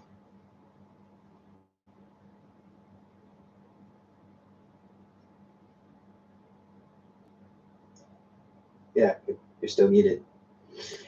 Hit the unmute button, Jimmy. Can you hear me now? I'm sorry, excuse me. First of all, I've been knowing Preston for many years. I knew Preston prior to him going to electronics school. Preston was under mind control. Him and Al Billick had a fallout because Preston was doing some things with the Montauk boys that Al Billick did not like. I find it troublesome because I was not there all the time. I was back and forth between Camp Hero another one. and Chicken. Creech Air Force Base. That's part of Nellis Air Force Base. So apparently the two men had a falling out, but I do know that some of the children down at Brookhaven, they were taking those children, the technicians were, and they was bringing them down to Camp Hero to camp in the park, and they were doing some things with the children that was disgusting. So I don't know what what Al Bigley was doing, or I don't know the full scope of it, but it was very serious. And I believe Al did the right thing in, you know, breaking up with Preston and not doing any more talk shows with him. Now Preston was transferred from Brookhaven to Montauk, and or vice versa. I think he started out at Montauk, and then when the test tubes became obsolete, and they're going from test tubes to transistors, and then from transistors to microchips. All right, by the time the computers came around, there was no need for Preston at Camp Hero, so he transferred to Brookhaven. He worked for Defense, Diamond Defense Electronics is who he worked for. And he stayed up in office at Brookhaven, and then he would travel back down to Montauk to run wire and video cables and all that.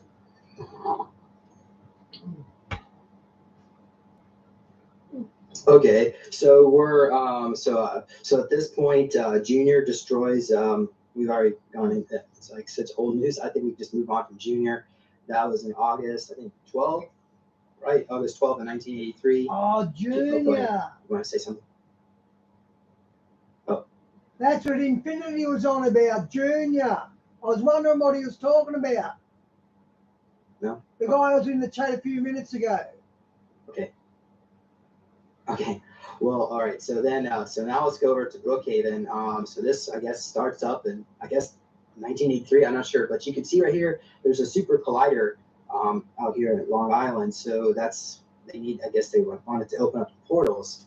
So these children were the Montauk boys were shipped over there to Brookhaven, and that's where Jimmy and I, we've had these discussions in private about that's where he thinks I was participating in Montauk 2.0.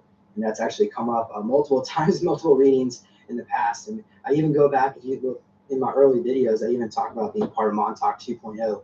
But there's such almost no information about it on the internet. Yeah, so maybe Jimmy, what can you tell us about Montauk 2.0?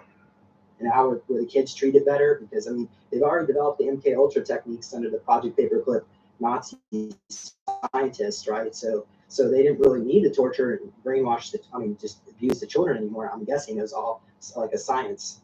So what do you know about it? Well, first off, everything at Camp Heroes antiquated. Okay, you're going from test tubes to we're talking two separate facilities here.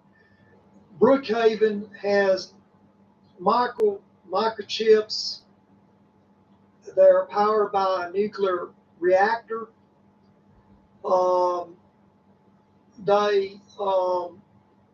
It's a modern facility.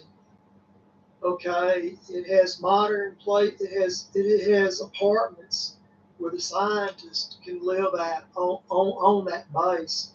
Camp Hero was basically just an Air Force base with barracks. Okay, a lot of those barracks was run down, and you didn't have the comforts that you have at Brookhaven. So the girls, the females, they more or less stayed down in that area there.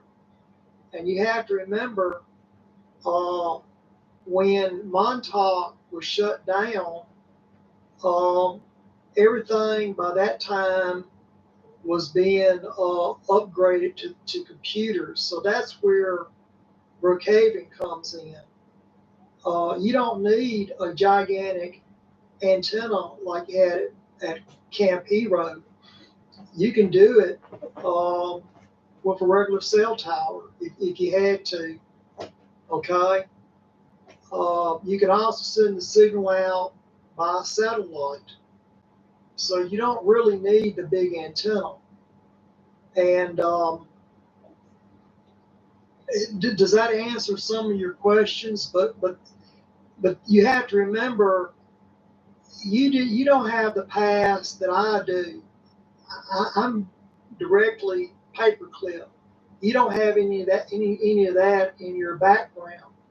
And a lot of these other people that are claiming this don't have that in their background. I'm reading a message here that says, what companies benefited from Brookhaven's time travel programs? That is a very broad question. You can see the hardware before you. So every computer who built the computers, who built the wiring system, who built the buildings, the scientists, they benefited, the universities, that MIT, all those universities, Cambridge, all those universities had professors. I mean, there's professors from around the world. You have professors near every country in the world working down there. You're looking at hundreds of millions of dollars just to keep that facility running during the year. That encompasses a great bit of the military budget.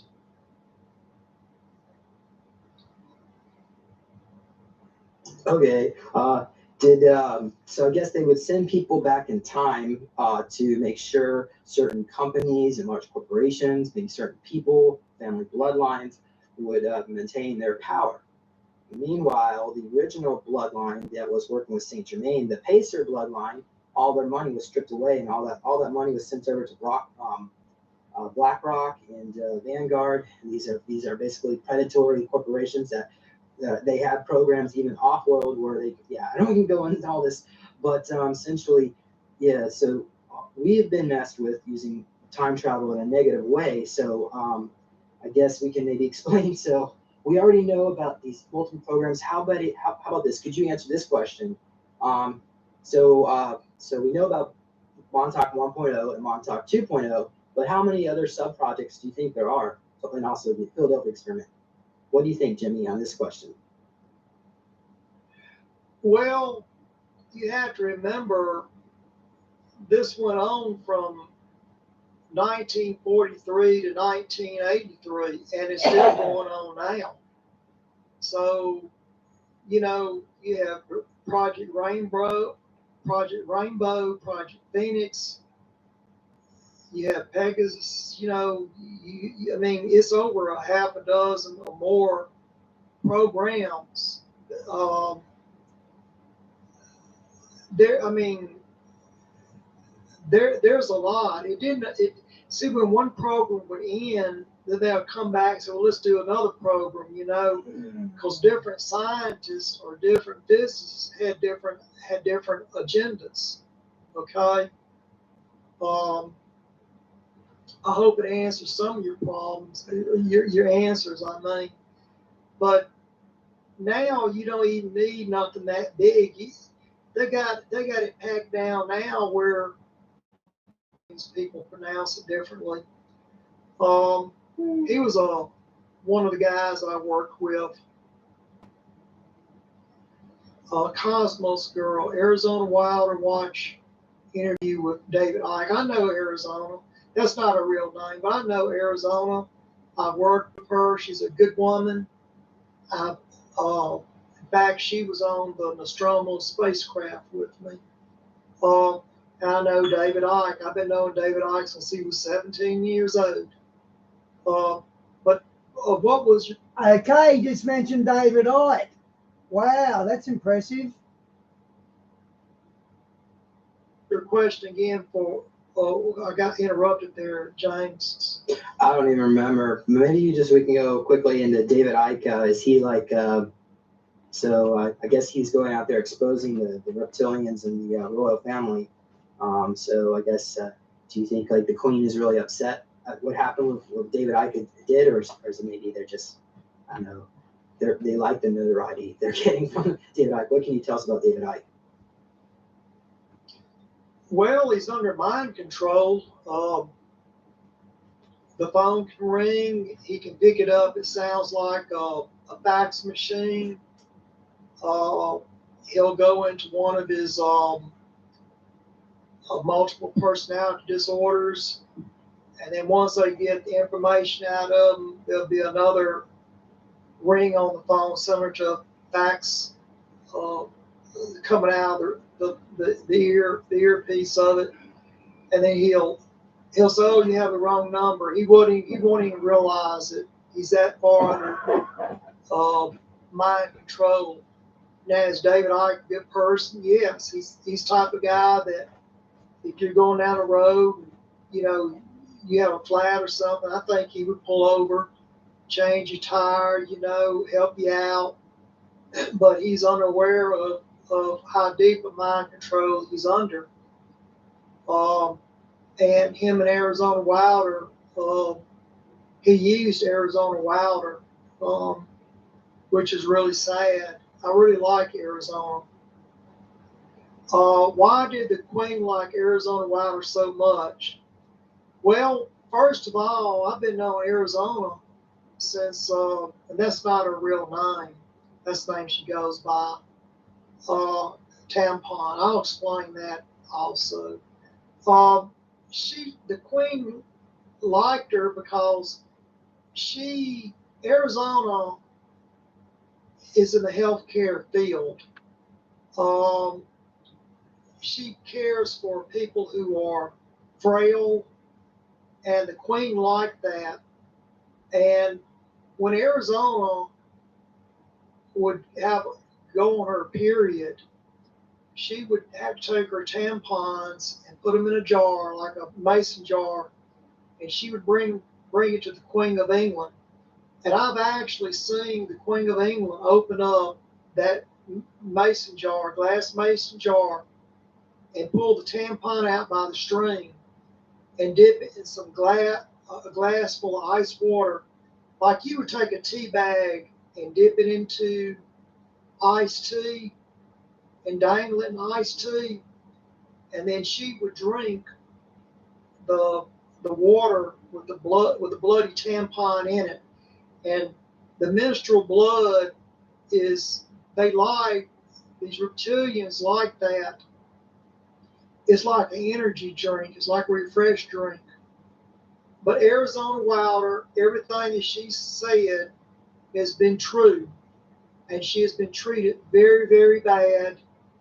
And she did not want to do the things that the royal family wanted. She was just an innocent person caught up. That's her to the top right there. She dyed her hair red. She had a nervous breakdown when she was on the Nostromo spacecraft. Hi, Shawnee. Took the xenomorph, the alien in. And when they took her off, they had brought her to Nellis Air Force Base. She was drawing out pictures of the creatures on the notebook. But she's a very good person, and it's just real sad how David Icke used her. Okay, well, let's see here. I guess we're going to wrap it up here. So what I'll do is I'll quickly go to some of these comments, and yeah, so we have, so let's see here. Andrew Basagio went back to see George Washington. Barry, so thank you.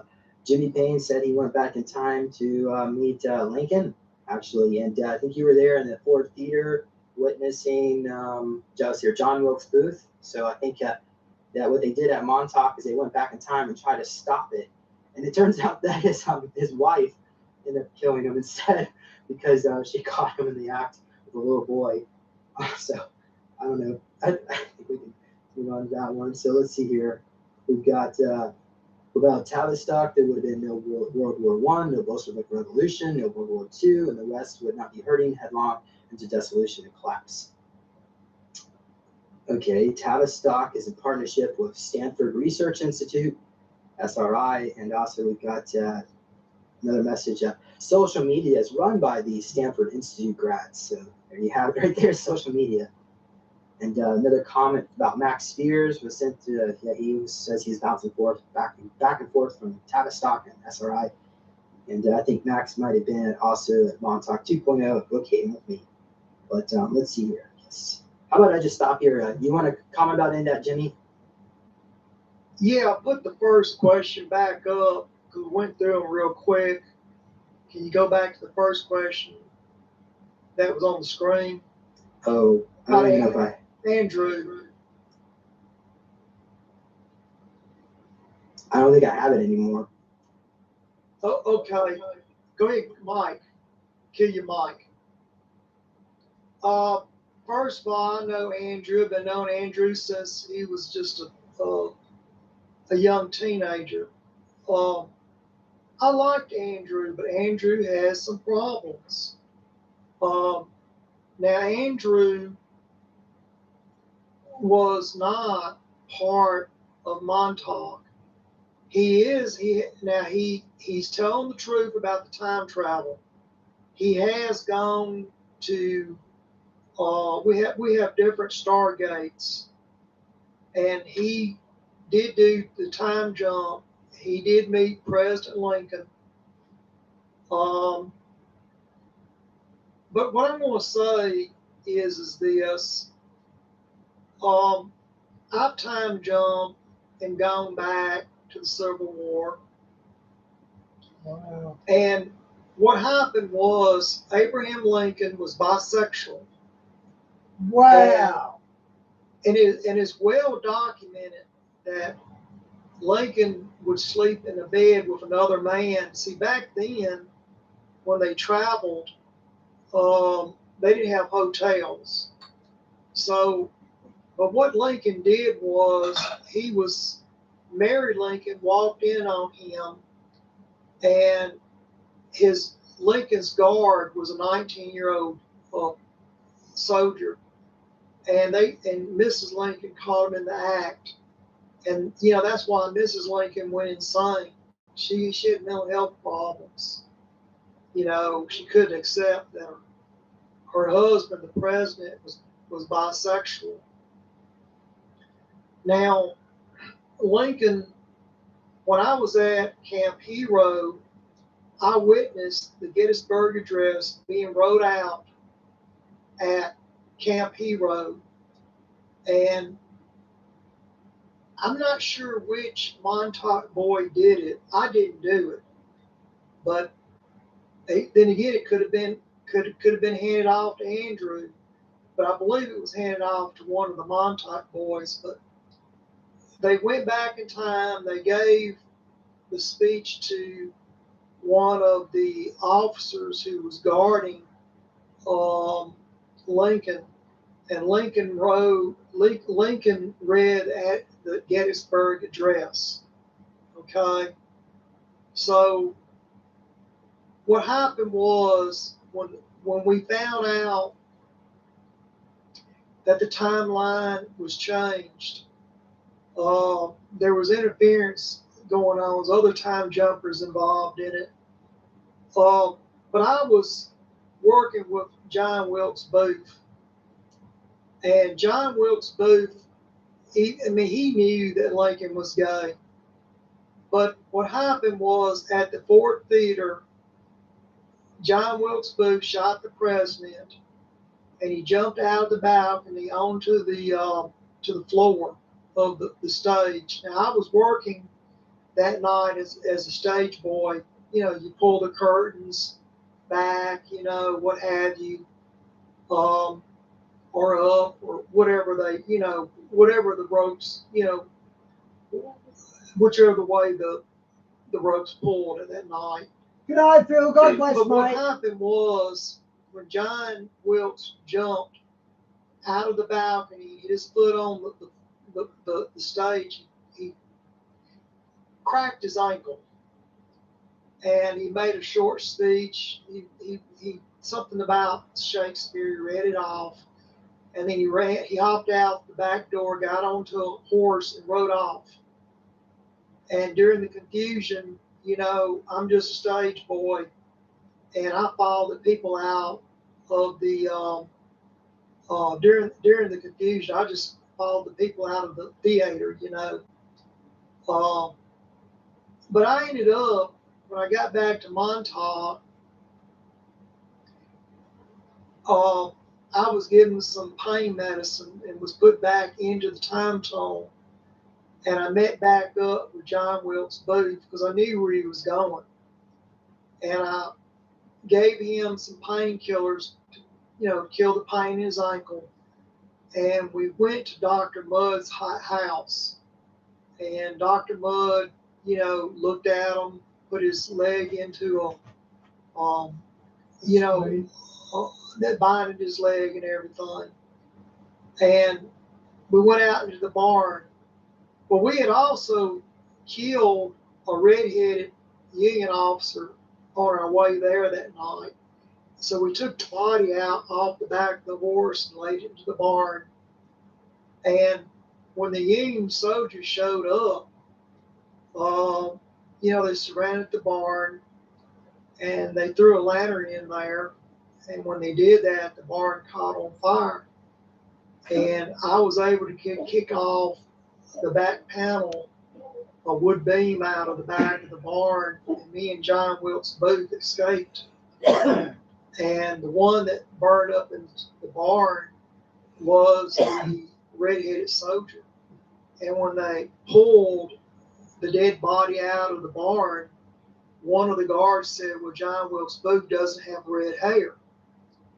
But they ignored it, and they said, well, John Wilkes Booth, was shot in the barn, and his body was recovered, and it was a closed case. John Wilkes Booth came for a while, and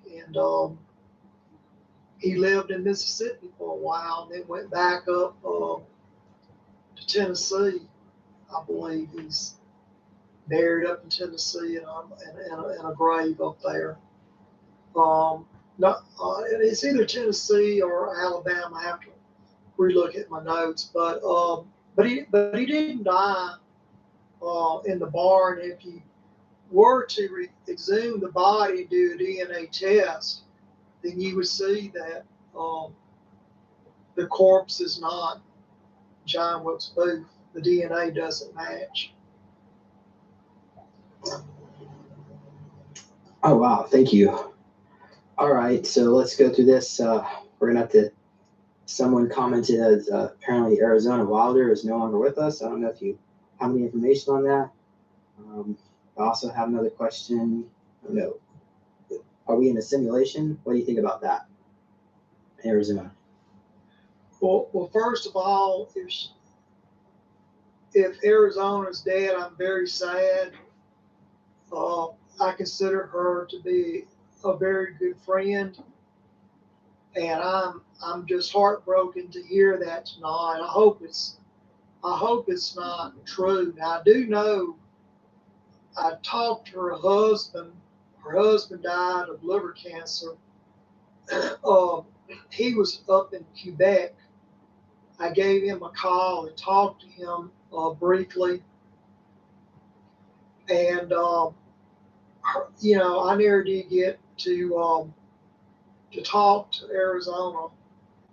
But I haven't heard from her. Hadn't heard anything about her. If anybody's out there tonight listening to this, please do your research and find out if she's alive or dead. And if she's dead, I want to know where she's at, because I want to go put some flowers on her grave. I consider her to be a good woman. Now, the second question is about assimilation. I'm seeing that on the screen here. I don't think we're living in assimilation. I do think that these reptilians are using a hologram to conceal themselves. I do believe that if you watch the movie They Sleep, with Randy Piper in it, that's very true. I've worn those sunglasses. I've seen creatures walk among us. In fact, Lee Harvey Oswald's rifle scope had the same type of lenses in it that the sunglasses had in that movie. And when I looked through Lee Harvey Oswald's scope, I saw entities very near the car around him. So the simulation part, yes, there are things that we can't see, but reptilians can see. We can only see certain light colors. Can you comment about that? What happened to the people that were in the Eldridge embedded into the hole? Well, one of them had to have his wrist, was hand amputated by his wrist. His hand was in the wall. Captain Snyder was able. Okay, that snow in Sydney, that didn't make the news because that proves that the planet's not global warming up. If we're getting the snow in the middle of summer, how's the globe warming up? So that's why they didn't play it. I saw that nowhere on the news here. To amputate it. They couldn't get his hand out of the metal. Now, the other three or four guys that were stuck into the steel, the ship went teleported again. It was unstable. Okay. Now, what is going to happen? It's going to go about 800 years into the future to the year 2700 and something. And the men all die that are left on the ship. The only way to get them off the ship is to do a time jump prior to the accident and remove the men from the ship prior to the experiment. And the only way to do that, I would have to go to Area 51. I would have to solicit one of our visitors, one of our extraterrestrials, and cut a deal with them. And if the men were taken off, they would have to be brought to a hospital. They would have to be given IVs like I was given and kept in ICU for a while. But they can never return to their families. They have to be, be given new names and new identities, and they have to start their life over like I did. Okay. Yeah, we really need to get close to the end here. You want to discuss about what's going on at Plum Island and also maybe the Lake Montauk monster, not the Montauk monster, but the Lake Montauk monster. Okay, what is going on at Plum Island? Well, Plum Island is a biological warfare lab. The Lyme disease was invented there, and so was other diseases, cattle, diseases that cattle have. I did a little work at Plum Island, but not enough to say that I worked there. I just went there and did a little lab work for a few days. That was to learn how to handle biological weapons. How not to get sick, kind of a deal. How to handle the biological weapons. Now, getting back to the Montauk creature. All right, we've talked about Bigfoot. That's my creature, or Junior. Well, there's another creature. Has anybody ever watched the movie Amityville Horror? Yes. Well, that's based on a true story. Some things are, it's not a documentary, but some things are true about that movie. Now, we had a Montauk boy. His name was Ronald Defoe, but he went by the name Butch Defoe. Now, Ronald Defoe, he died, but what happened was, Barry, isn't California getting hit by some weather event called the pineapple event? Apparently it's a big event of rain and a lot of flooding, and it's unusual to get it, and you getting it twice in one season in California. Something about a pineapple weather, and it's going to cause a lot of water in California.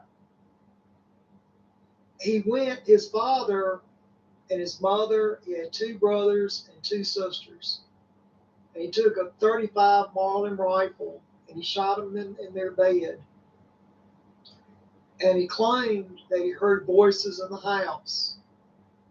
Now, what that was we had a Montauk boy that had a flashback. And the Montauk boys, as I said earlier, they're bred for violence, okay? But this one was just simply, it just got out of hand.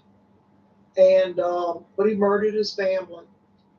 And so the movie Amityville Horror is based on Ronald Defoe, excuse me, correction there, Ronald Defoe.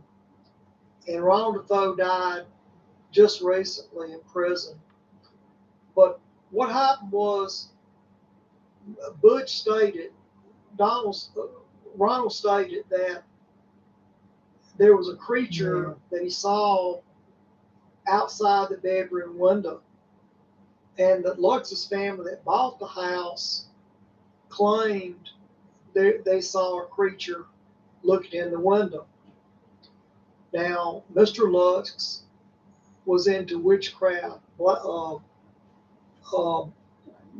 He was into black magic, witchcraft stuff. And the Luxus home at 108 Ocean Avenue in Amityville did not have a basement, popular to the movie there. Mr. Lux would hide his witchcraft stuff under the stairs, and it had a red wall to it. So that's how the movie got started up about the whale. Wasn't ever a whale there. He just hid his witchcraft stuff underneath the stairs. And but what happened when I had went to retrieve some stuff out of Lake Montauk.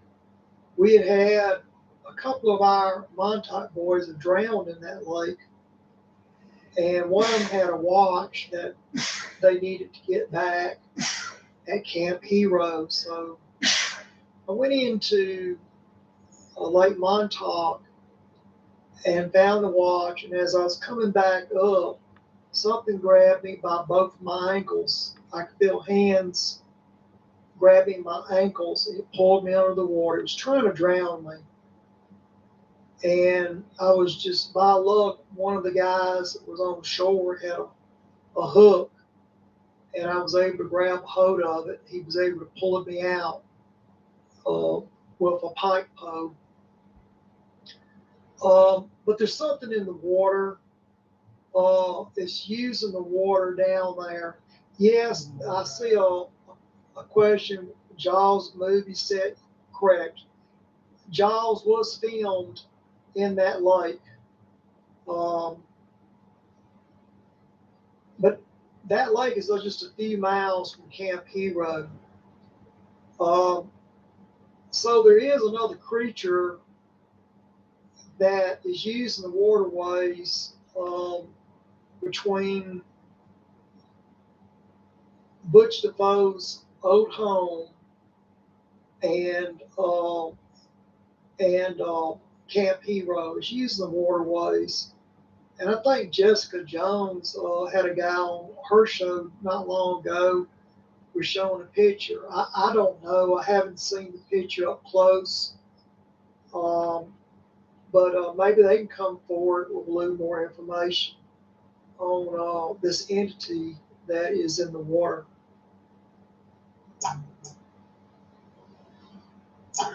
Okay, so yeah, the advice is, even if you were, say, in one of these sub projects, not Montauk 1.0, do not go into like Montauk. There's a creature there, because they are, yes. So a lot of us, even though we're in these other projects, they would have sent us back in time to Montauk 1.0 and utilize us, yes, in that regard. So we're really, anybody, I'm guessing maybe most people in Project Phoenix were original at Montauk 1.0 because of the time shuttle aspect. Okay, so let's see here. I really want to kind of wrap this up. We're really going over time here, but maybe you can answer this question real quick. And then also the alien, I guess we're talking about the Atlantean. And then you can go into this one afterward. Are you going to Montauk? Because I put on a tour that's coming up actually next week. So, and that's the last question. So go ahead, Jimmy.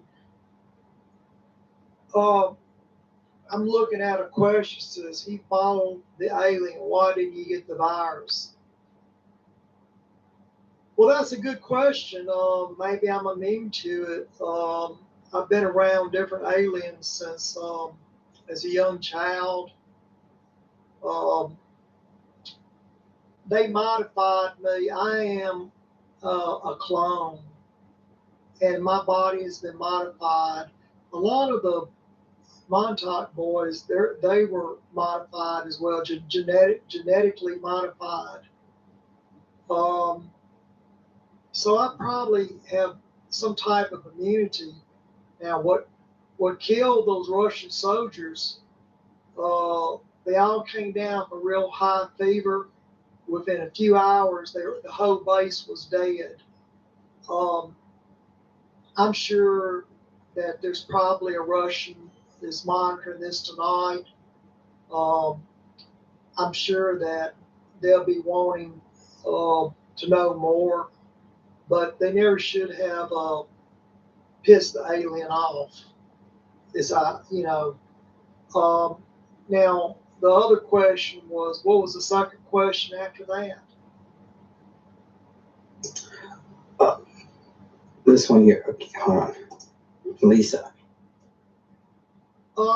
I'm mixed on that. Going back to Montauk, first of all, I would not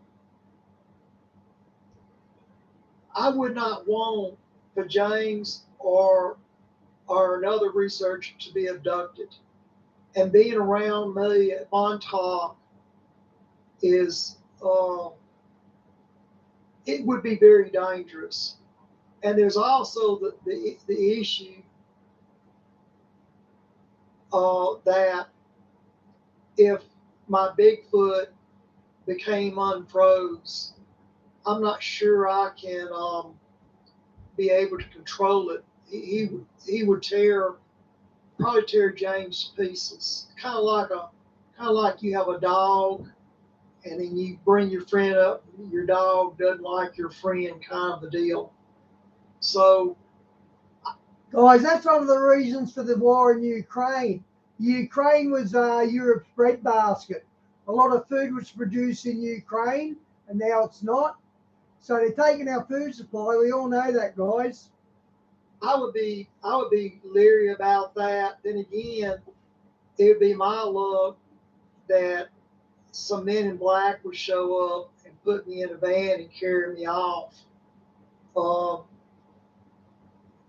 The only way to really tell who we are is that I stick my arm under a scanner, kind of like you do like at a grocery store, but there's a special scanner, and I have a barcode on my arm. So it would not be wise of me to return to Montauk. Um, I would have to go first to Area 51, and they would probably, escort me back. Um, it wouldn't be a good idea to bring you along, James. You'd be abducted. Oh wow. Okay, thank you for sharing. So that's it for questions. We're way over time. So let's go ahead and wrap it up. Yeah, the event the tour that's coming up is between the 9th and the 16th, and I know there was some discussion that perhaps it might even be all the way up to the 22nd because of the leap year. So yeah, well, maybe we can set up some cameras, and so even if we're not there, we can still monitor the location. But yeah, so if you want to contact Jimmy, you can just send me an email over at supersoldiertalk@gmail.com. Okay, that was pretty good. It wasn't outrageous, which I thought it might be, but that was actually interesting. Okay, guys, this is Hannah Law's channel. She's got some good stuff up, and she said I can use the content. Iran is working on nuclear weapons. That's the biggest lie in the world. And there are events taking place now in Persia that are mind-boggling. So I want to, Eric, if you don't mind, I want you to put up scripture. I'll read it, and then I want you to put up what we are telling people Iran already has. The biggest lie in the world is Iran is working on nuclear weapons. That's the biggest lie in the world. And then I'm going to ask you to question why.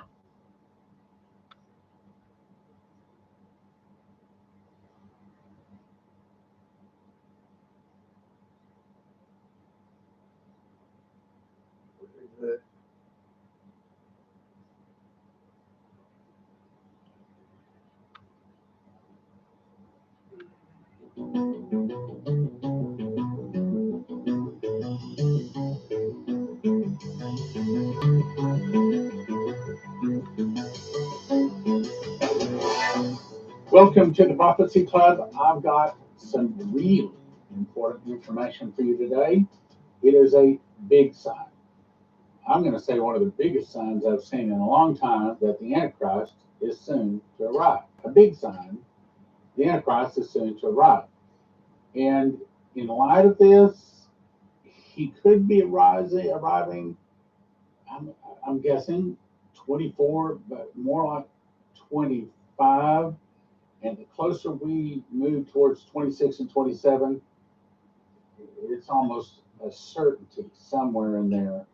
We're going to see the Antichrist. Now, let me also tell you how to spot him real quickly. That's not part of the program. I'm just doing this off the top of my head. But first of all, there has to be a 10-nation confederacy in Europe. Then we're going to see a guy overcome 3 of those nations. So that means that he will take their place. So we'll see the 10-nation confederacy, 3 overcome, and then one. So we'll see that 10-nation confederacy become an 8-nation confederacy. So when there's a big war in Europe, where there's one of the nations that is fighting against the other nations, that's the guy to watch for. That's the guy that will probably be the Antichrist. All right, now before we get into today's, we're asking people to subscribe and also click the bell, subscribe, and also join the Prophecy Club. $9.90 a month. It's not much, or more, of course. And you can do that very quickly and easily by just putting your phone up, like you're going to take a picture of the QR code in the bottom. It'll take you over there. $9.90 a month. We're asking people to join us. And frankly, you may be saying, why do I want to join the Prophecy Club? Well, God has told me, audible voice, confirmed it through Leslie in a dream, that he's going to give me thousands upon thousands of souls. Another dream, audible voice, I'm giving you part of the harvest from the seeds sown by Billy Graham. If you want to take part in that big harvest, when you're standing before Jesus up there, you want to be able to raise your hand and say, hey, I helped all of us souls come in through Prophecy Club. Then you want to join Prophecy Club. Okay, so I want to be able to say this is quick and easy, but this is not. It takes a little understanding. The more you understand Bible prophecy, the better you're going to get it. But the bigger the revelation, this is a big one, the bigger the background has to be to understand it. Meaning, here's what it's probably going to do on this program. You're probably going to be going so, get to the point. And then when I get to the point, you're going to say, wow, I got it. And you're going to get it. Not that complicated. All right, let's get started. I want you to look at this carefully because this is really big. What you're seeing has not happened in over 2,000 years. You're seeing 3 red heifers. Now, I know you probably already heard that they're shipping a bunch of them over to Israel. That's not the revelation. That's part of it. That has to do with it. But that's not the revelation. So, what is the revelation? Here's the background. So you go to Numbers 19, and Moses and Aaron were told by God that they were to take a red heifer without spot, no blemish, upon which there would never come a yoke. In other words, so it had to be perfect. And they were to take that heifer without the camp. That's a key. Because, see, Jesus was crucified without the camp. He was taken outside the city. And when he brings the Russians and all of their other buddies down to attack Israel for Armageddon, they are taken without the camp. Because where Jesus' blood, where the blood of this heifer probably will be shed, is probably very close, maybe even within feet, of where Jesus' blood was shed. And that's where he's going to shed the blood of all of his enemies at Armageddon. He's going to satiate his garments with their blood. So remember that the life is in the blood. And you remember that Cain's slew Abel, and Abel's blood was innocent blood crying out to him from the ground. So we can assume that the blood somehow is like a recording device for all of our sins. And it's by blood, the Bible says, that without shedding of blood, there's no remission or removing of sins. So this is really, really a big deal. Now, so they take him outside the camp, and then the priest was told to take the blood of that red heifer, dip his finger in it, and sprinkle it before the tabernacle and the congregation 7 times. Same thing he was told when he said on the Day of Atonement, when they brought the 2 goats, the blood of the one goat went into a golden bowl. The angel or the high priest took that into the Holy of Holies on once a year, and dipped his finger into it and sprinkled it on the mercy seat eastward 7 times. So this is really, really big stuff. Now, he goes on to say, 1 person shall burn the heifer. And then he says, and then cedar wood, hyssop, and scarlet is tossed in on top of the burning heifer when it's burning. So I looked up, okay, cedar wood, okay, we understand. Cedar wood, I mean, you put that in the closet because moths don't like it. Okay, so it's an anti-bug thing. And then hyssop, we understand it's a weed that grows wild in Israel. And if you mix yourself a hyssop drink, it cleans like a white tornado. You think X-Lax is powerful, you ain't tried anything till you tried hyssop. I mean, I got some hyssop essential oil. I didn't know what it was. Well, I tried it. I just put a drop on the back of my hand. About an hour later, I'm in the bathroom. So, I mean, it's real powerful stuff. So I looked up scarlet. So I thought, okay, so what's the big deal with scarlet? Well, actually, scarlet is talked about like 200 some odd times in the Bible. It's really big. Now, here's the point. Okay, so in this case, the first child came out, and so they wrapped a scarlet twine on the hand of the child that came out first. So scarlet in that case said that you are more blessed by having the scarlet. And then another place, it said that the high priest was to put scarlet along with the sacrifice of the 2 birds, alive and clean. So scarlet there was a cleanser. And then another place, the scarlet shall, now I told you that story. the scripture says, Isaiah 1:19, though your sins be as scarlet, they should be white as snow. So scarlet is, and I looked it up. I looked up scarlet wood, I looked up scarlet plant, I looked at scarlet spices. I couldn't find anything about scarlet. So it's out there. I just couldn't find anything on the internet about it. And I'm probably going to get some emails. Okay, this is what scarlet meant. Okay, it's probably a purifier, just like the other two things are. That's the point I'm trying to make. Now, let's go on with what the scripture says. Okay, so I'm probably not spelling it right, so forgive me. But that kalal was made of the dung of the animal, and they put the ashes of the red heifer into it. And then, when they had to sacrifice, what they did is they took a straw and they dipped it in those ashes, and then they sprinkled it upon the vats of purification. Remember, Jesus turned the water into wine, vats of purification. They're large vats. So a little bit of this ashes goes a long way. Just take their hyssop again, remember, a wild weed that grows in Israel, and they dip the hyssop in the water, and they sprinkle that on the Sanhedrin, on the sacrifice, on the altar, on the temple, everything that has to be pure. But without the ashes of a red heifer, they can't have things purified, so they can't start animal sacrifice. Now let's go on. It says that an unclean person shall then take of the ashes of the burnt heifer and purification sin and dip it in running water. That's what it's saying. A clean person should take the hyssop, dip it in there, and sprinkle it on the tent, the vessel, got out all the things I said. And the clean person should sprinkle on the unclean, and that makes them, essentially, that's what it's saying. It cleans it. Now, part of the motivation for Israel to give the Palestinians a state is probably in the agreement that says they'll give the Palestinians a state. What Israel wants is access to the temple, the Temple Mount. Why? Because they're going to start animal sacrifice. Well, how do we know they're going to start animal sacrifice? I'm so glad you asked.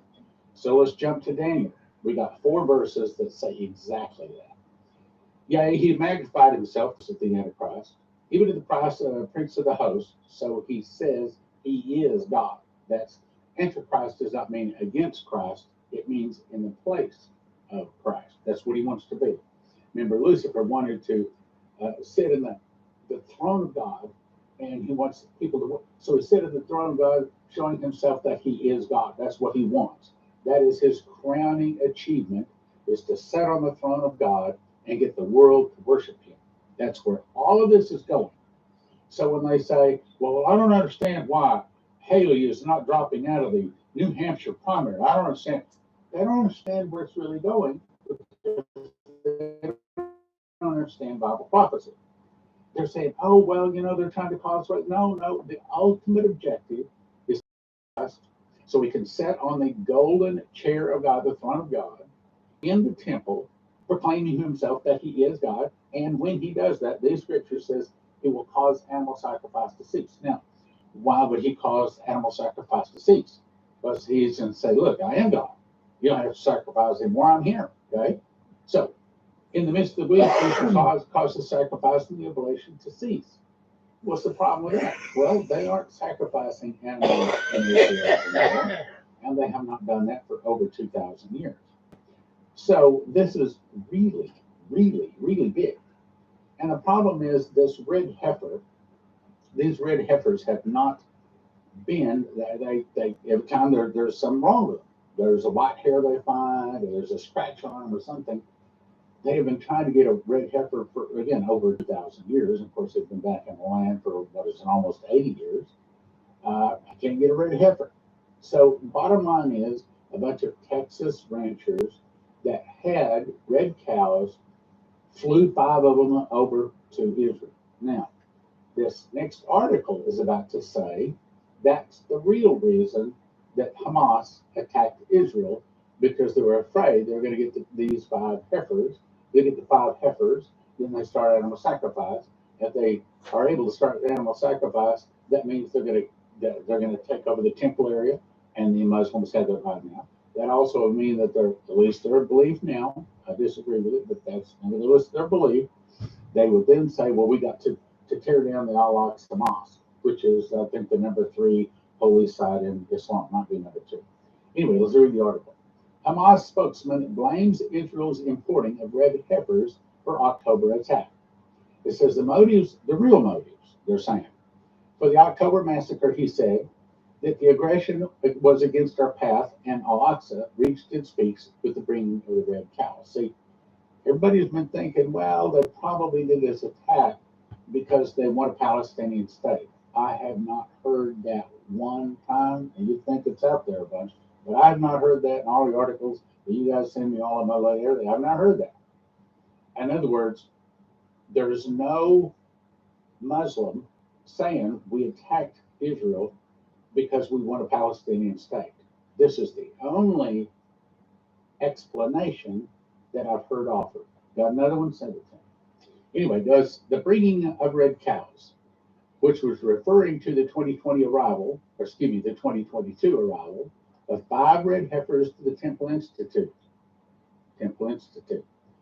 Well, that might just be the place, but maybe it's not the place where Jesus was born, where it is where the temple sacrifice animals, the lambs and the goats and the whatever it is, are raised in a special way so that they're not damaged, they're not blemished, so they can be used for sacrifice. Anyway, let's go back. 22 arrival of the 5 red heifers to the Temple Institute. The Jewish organization focused on establishing the temple, the third temple on the Temple Mount in Jerusalem. Well, I think that they've got the wrong place for the Temple Mount, and I don't think they're going to be building a stone building. I think that they will pull out the original tabernacle that was made of lamb's skin, excuse me, lamb's wool. And I talked to Findle Jones back before he died, I don't know, 30, 35 years, maybe 40 years ago. He said that when he went into the chamber where he found the red dust, which they felt like was temple incense, he said in that temple he also found the tabernacle of Moses. And I said, well, wouldn't that be old and dilapidated, just fall apart in your hands like ash? He said, no, it's as good as the day as it was the day it's sent in there because it's made of lamb's wool. And he said, it's good. He believed that they would pull out the original tabernacle made and used by Moses some 3,500 years ago. And in those days, they would just lay it down on the ground. The Spirit of God entered into it, and it just stood up by the power of God. Those kind of miracles we may be about to see. Now, there's a couple more things I need to say about this. Where these heifers are supposed to be born is in the specific area in Bethlehem where the animals for temple sacrifice are to be born. And like the lambs, they wrap them in swaddling clothes so it would restrict them so they would not scratch themselves or put a blemish on them. And that's why Jesus was wrapped in swaddling clothes, because he was born in the specific place where animals to be used for temple sacrifice are born. That's why he was wrapped in swaddling clothes. So, because fingernails on newborns are like razors, and they scratch their face all the time. If there's one scratch, it disqualifies them to be a sacrifice. It's a really, really big deal, okay? And that's why Jesus was wrapped in swaddling. The Bible went to the trouble to tell us he was and what's going on. Well, it goes on to say heifers are quietly being groomed by the Institute for their ultimate goal, which is to start animal sacrifice. So what you're seeing here is like really, really big. They have not sacrificed these animals yet, probably because they don't have a place to use their blood. But to me, I think this is another really, really, really big thing saying we're about to see the conclusion of this war with Hamas and Israel is probably going to give the Palestinians a state. And in that agreement, Israel will be able to pray at the Temple Mount, and they've not been able to do that in over 2,000 years. It will allow them to sacrifice the animal, use the ashes to purify the water, the hyssop, the weeds, sprinkle all the things that must be cleansed, and boom, they start animal sacrifice. That will be a big day in Israel. When you see that, one thing you can say is absolutely, positively, without question, we are in the tribulation. We are in the last 7 years, no question. Actually, I'm going to show you scripture here. Well, I think I'll back up. I'll skip that for now. Let's go on. Back to the article. Securing a potential unblemished red heifer is the key to the first steps of restarting the temple service, or sacrifice, which implies the removal of the Al-Aqsa Mosque and the Omar building, rebuilding the temple, and ultimately the return of the Temple Mount to Jewish control, meaning starting animal sacrifice. The mere fact that all Jews would be able to ascend to Temple Mount would create pressure to resume services there and rebuild the temple. No. Be the reason they did it. Okay. The current effort to rebuild the temple is not supported by Israel's government or universally supported within Judaism. In fact, the step toward performing the arcane red heifer ceremony doesn't just imply a return to the Holy Temple service. It points to the nearness of Moshe, or Messiah, or the Mashiach, however you want to pronounce that, and the ultimate redemption of Israel. In other words, when they start animal sacrifice, this voice is going to be saying, without a question, we are in the tribulation. And we may, in fact, only have 120 to most 230 days, but probably more like 120 days until Jesus returns. So let's go on. So let me summarize this. The red heifer is taken outside the camp and sacrificed.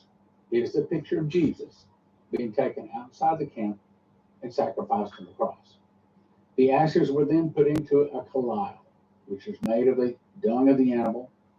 Then they dipped a straw in, and whatever ashes, small amount of ashes, stuck to the straw. Then they sprinkled that over the vats of purification water, and that purified them. Then they took hyssop, dipped it in, and then sprinkled that on the Sanhedrin, the altar, the sacrifice, whatever they needed to purify in order to start animal sacrifice. Then the red heifer has not been seen. They've been trying to find one. They've been trying to grow one. Couldn't for over 2,000 years. Now, all of a sudden, when the Palestinians are about to be given a state, when there's just been war in Israel, now they've got red heifers in Israel ready to sacrifice. I don't know if that's all approved yet or not, but they know. So it is supposed to be born in Bethlehem, where animals are raised in temple sacrifice. Apparently, it does not matter to the priests in Israel. Maybe they don't even know the place 2,000 years later. But the point is, if they sacrifice an animal, if they start animal sacrifice, we're at the door. And there's no more question. Absolutely there. And I will be screaming from the top of my voice. We are in the tribulation. We are, okay? Let me go on. So I want you to try to get this picture. Try to get this revelation. So Israel gives the Palestinians a state. Haven't seen a war in Israel since 1967. Now all of a sudden we see one in 2023. And it's still going on in 24. As part of the agreement, you watch. I bet you Israel takes control of the Temple Mount. That'll be part of the agreement. This allows Jews to pray at the temple, which has not been done over 2,000 years. It allows the Jews to sacrifice a red heifer, clean themselves, and start animal sacrifice. Then, and only then, the Antichrist steps forward and stops the animal sacrifices on or near the middle of the tribulation. 2 Thessalonians 2:4 says he sitteth in the temple of God, showing himself that he is God. That's the goal of Lucifer. He wants to be God. He wants the worship he saw God get. And this happens on, about, or around in the middle of the tribulation.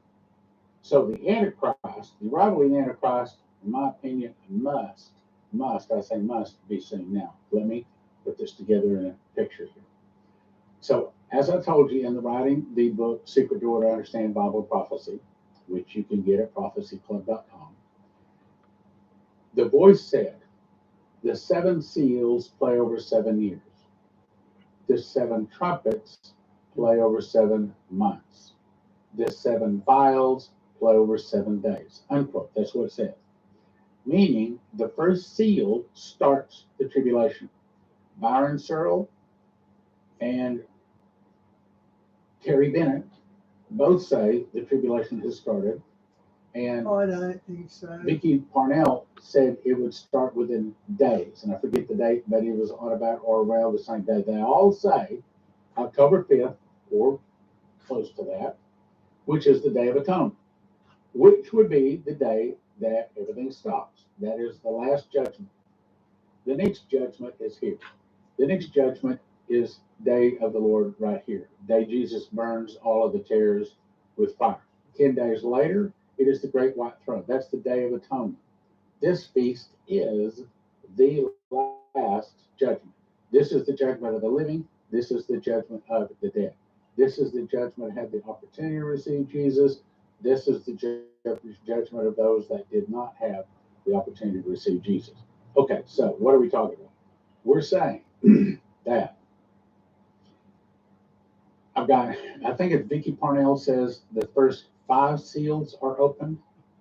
I think it was Terry Bennett said the first 4 seals are open. I can't remember how many Byron Searle says, but he also agrees that there's been, I think he says 4 seals.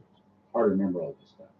But in the middle of the tribulation is where John eats the sweet roll. 2 witnesses with the morning star arrive. War in heaven, dragon is cast out. And that's when he comes down and inhabits the body of the Antichrist because, the Antichrist's still in there, but Lucifer's inside that same body because he is the one that wants to sit on the throne of God, proclaiming himself that he is God. He stops animal sacrifice, and at that point, he required that without question. At that point, the mark of the beast is either immediately or soon to be required by everybody on earth. Okay, so that all happens here in the middle of the tribulation. It's actually in the middle. So, if they start animal sacrifice, you can bet it's not years away before the Antichrist pops up. It's probably months away. I guess it could be a year or so. But I don't think so. My point is, I'm trying to say today, from the time the daily sacrifice is taken away, the abomination is set up, there should be 1,203 score days. That's 1,260 days, or times dividing the time, or 3.5 years. Meaning, we see this animal sacrifice start, and probably, I don't know for sure, probably between April 25th and June 13th of this year, of 2024, probably. I'm not saying thus saith the Lord. Don't say I said thus saith the Lord. Quote me correctly. Probably. They will give the Palestinians a state this year. Then probably the newspaper headline given to Leslie, Homer ushers in Palestinian state, will be on some newspaper this year. Probably the Jerusalem Post, I'm just guessing. And when that happens, people from all directions are going to begin and listen to turn and listen to this ministry. What God told me audibly, June 14th of 2008. So we know it's coming. At that point, I'll say, you'll hear me say almost every day, we're in the tribulation. We've got 1,260 days left, 1,203 score days left, or thereabouts. There's some questioning on how those days all calculate. The Bible doesn't exactly tell us. It only gives us a hint. But I can tell you, they start animal sacrifice again in Israel, and you can be looking for the 10-nation confederation in Egypt, in Europe. That's probably going to already be started by then. You can expect the 3 nations to be overcome, that the Antichrist will overcome, and then he will pop up. So you'll see the 10 nations become 8 nations at that point. The guy that does that, the guy that overcomes them, is the Antichrist.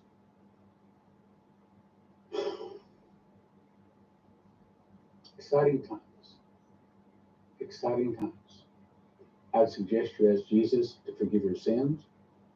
I'd suggest that you go to prophecyclubgold.com. Let me say something about that. There's a scripture that says that they'll cast their gold and silver in the streets. Yeah, they will. But that's the day of Armageddon. That's the day Jesus returns. Until then, if you have any money, if you're, like most people out there don't even know, don't worry about it. But if you have some money, like in 401k, an IRA or just in a bank or something like that. If it's in paper, Lindsey Williams says it's worth the paper it's written on. And I would suggest you call prophecyclubgold.com. There's the phone number, prophecyclubgold.com. And if you have some wealth you don't want to lose, then you might want to talk to them about some options, what you want to do. Next thing is, Okay, guys, I'm out. God bless. See you tomorrow.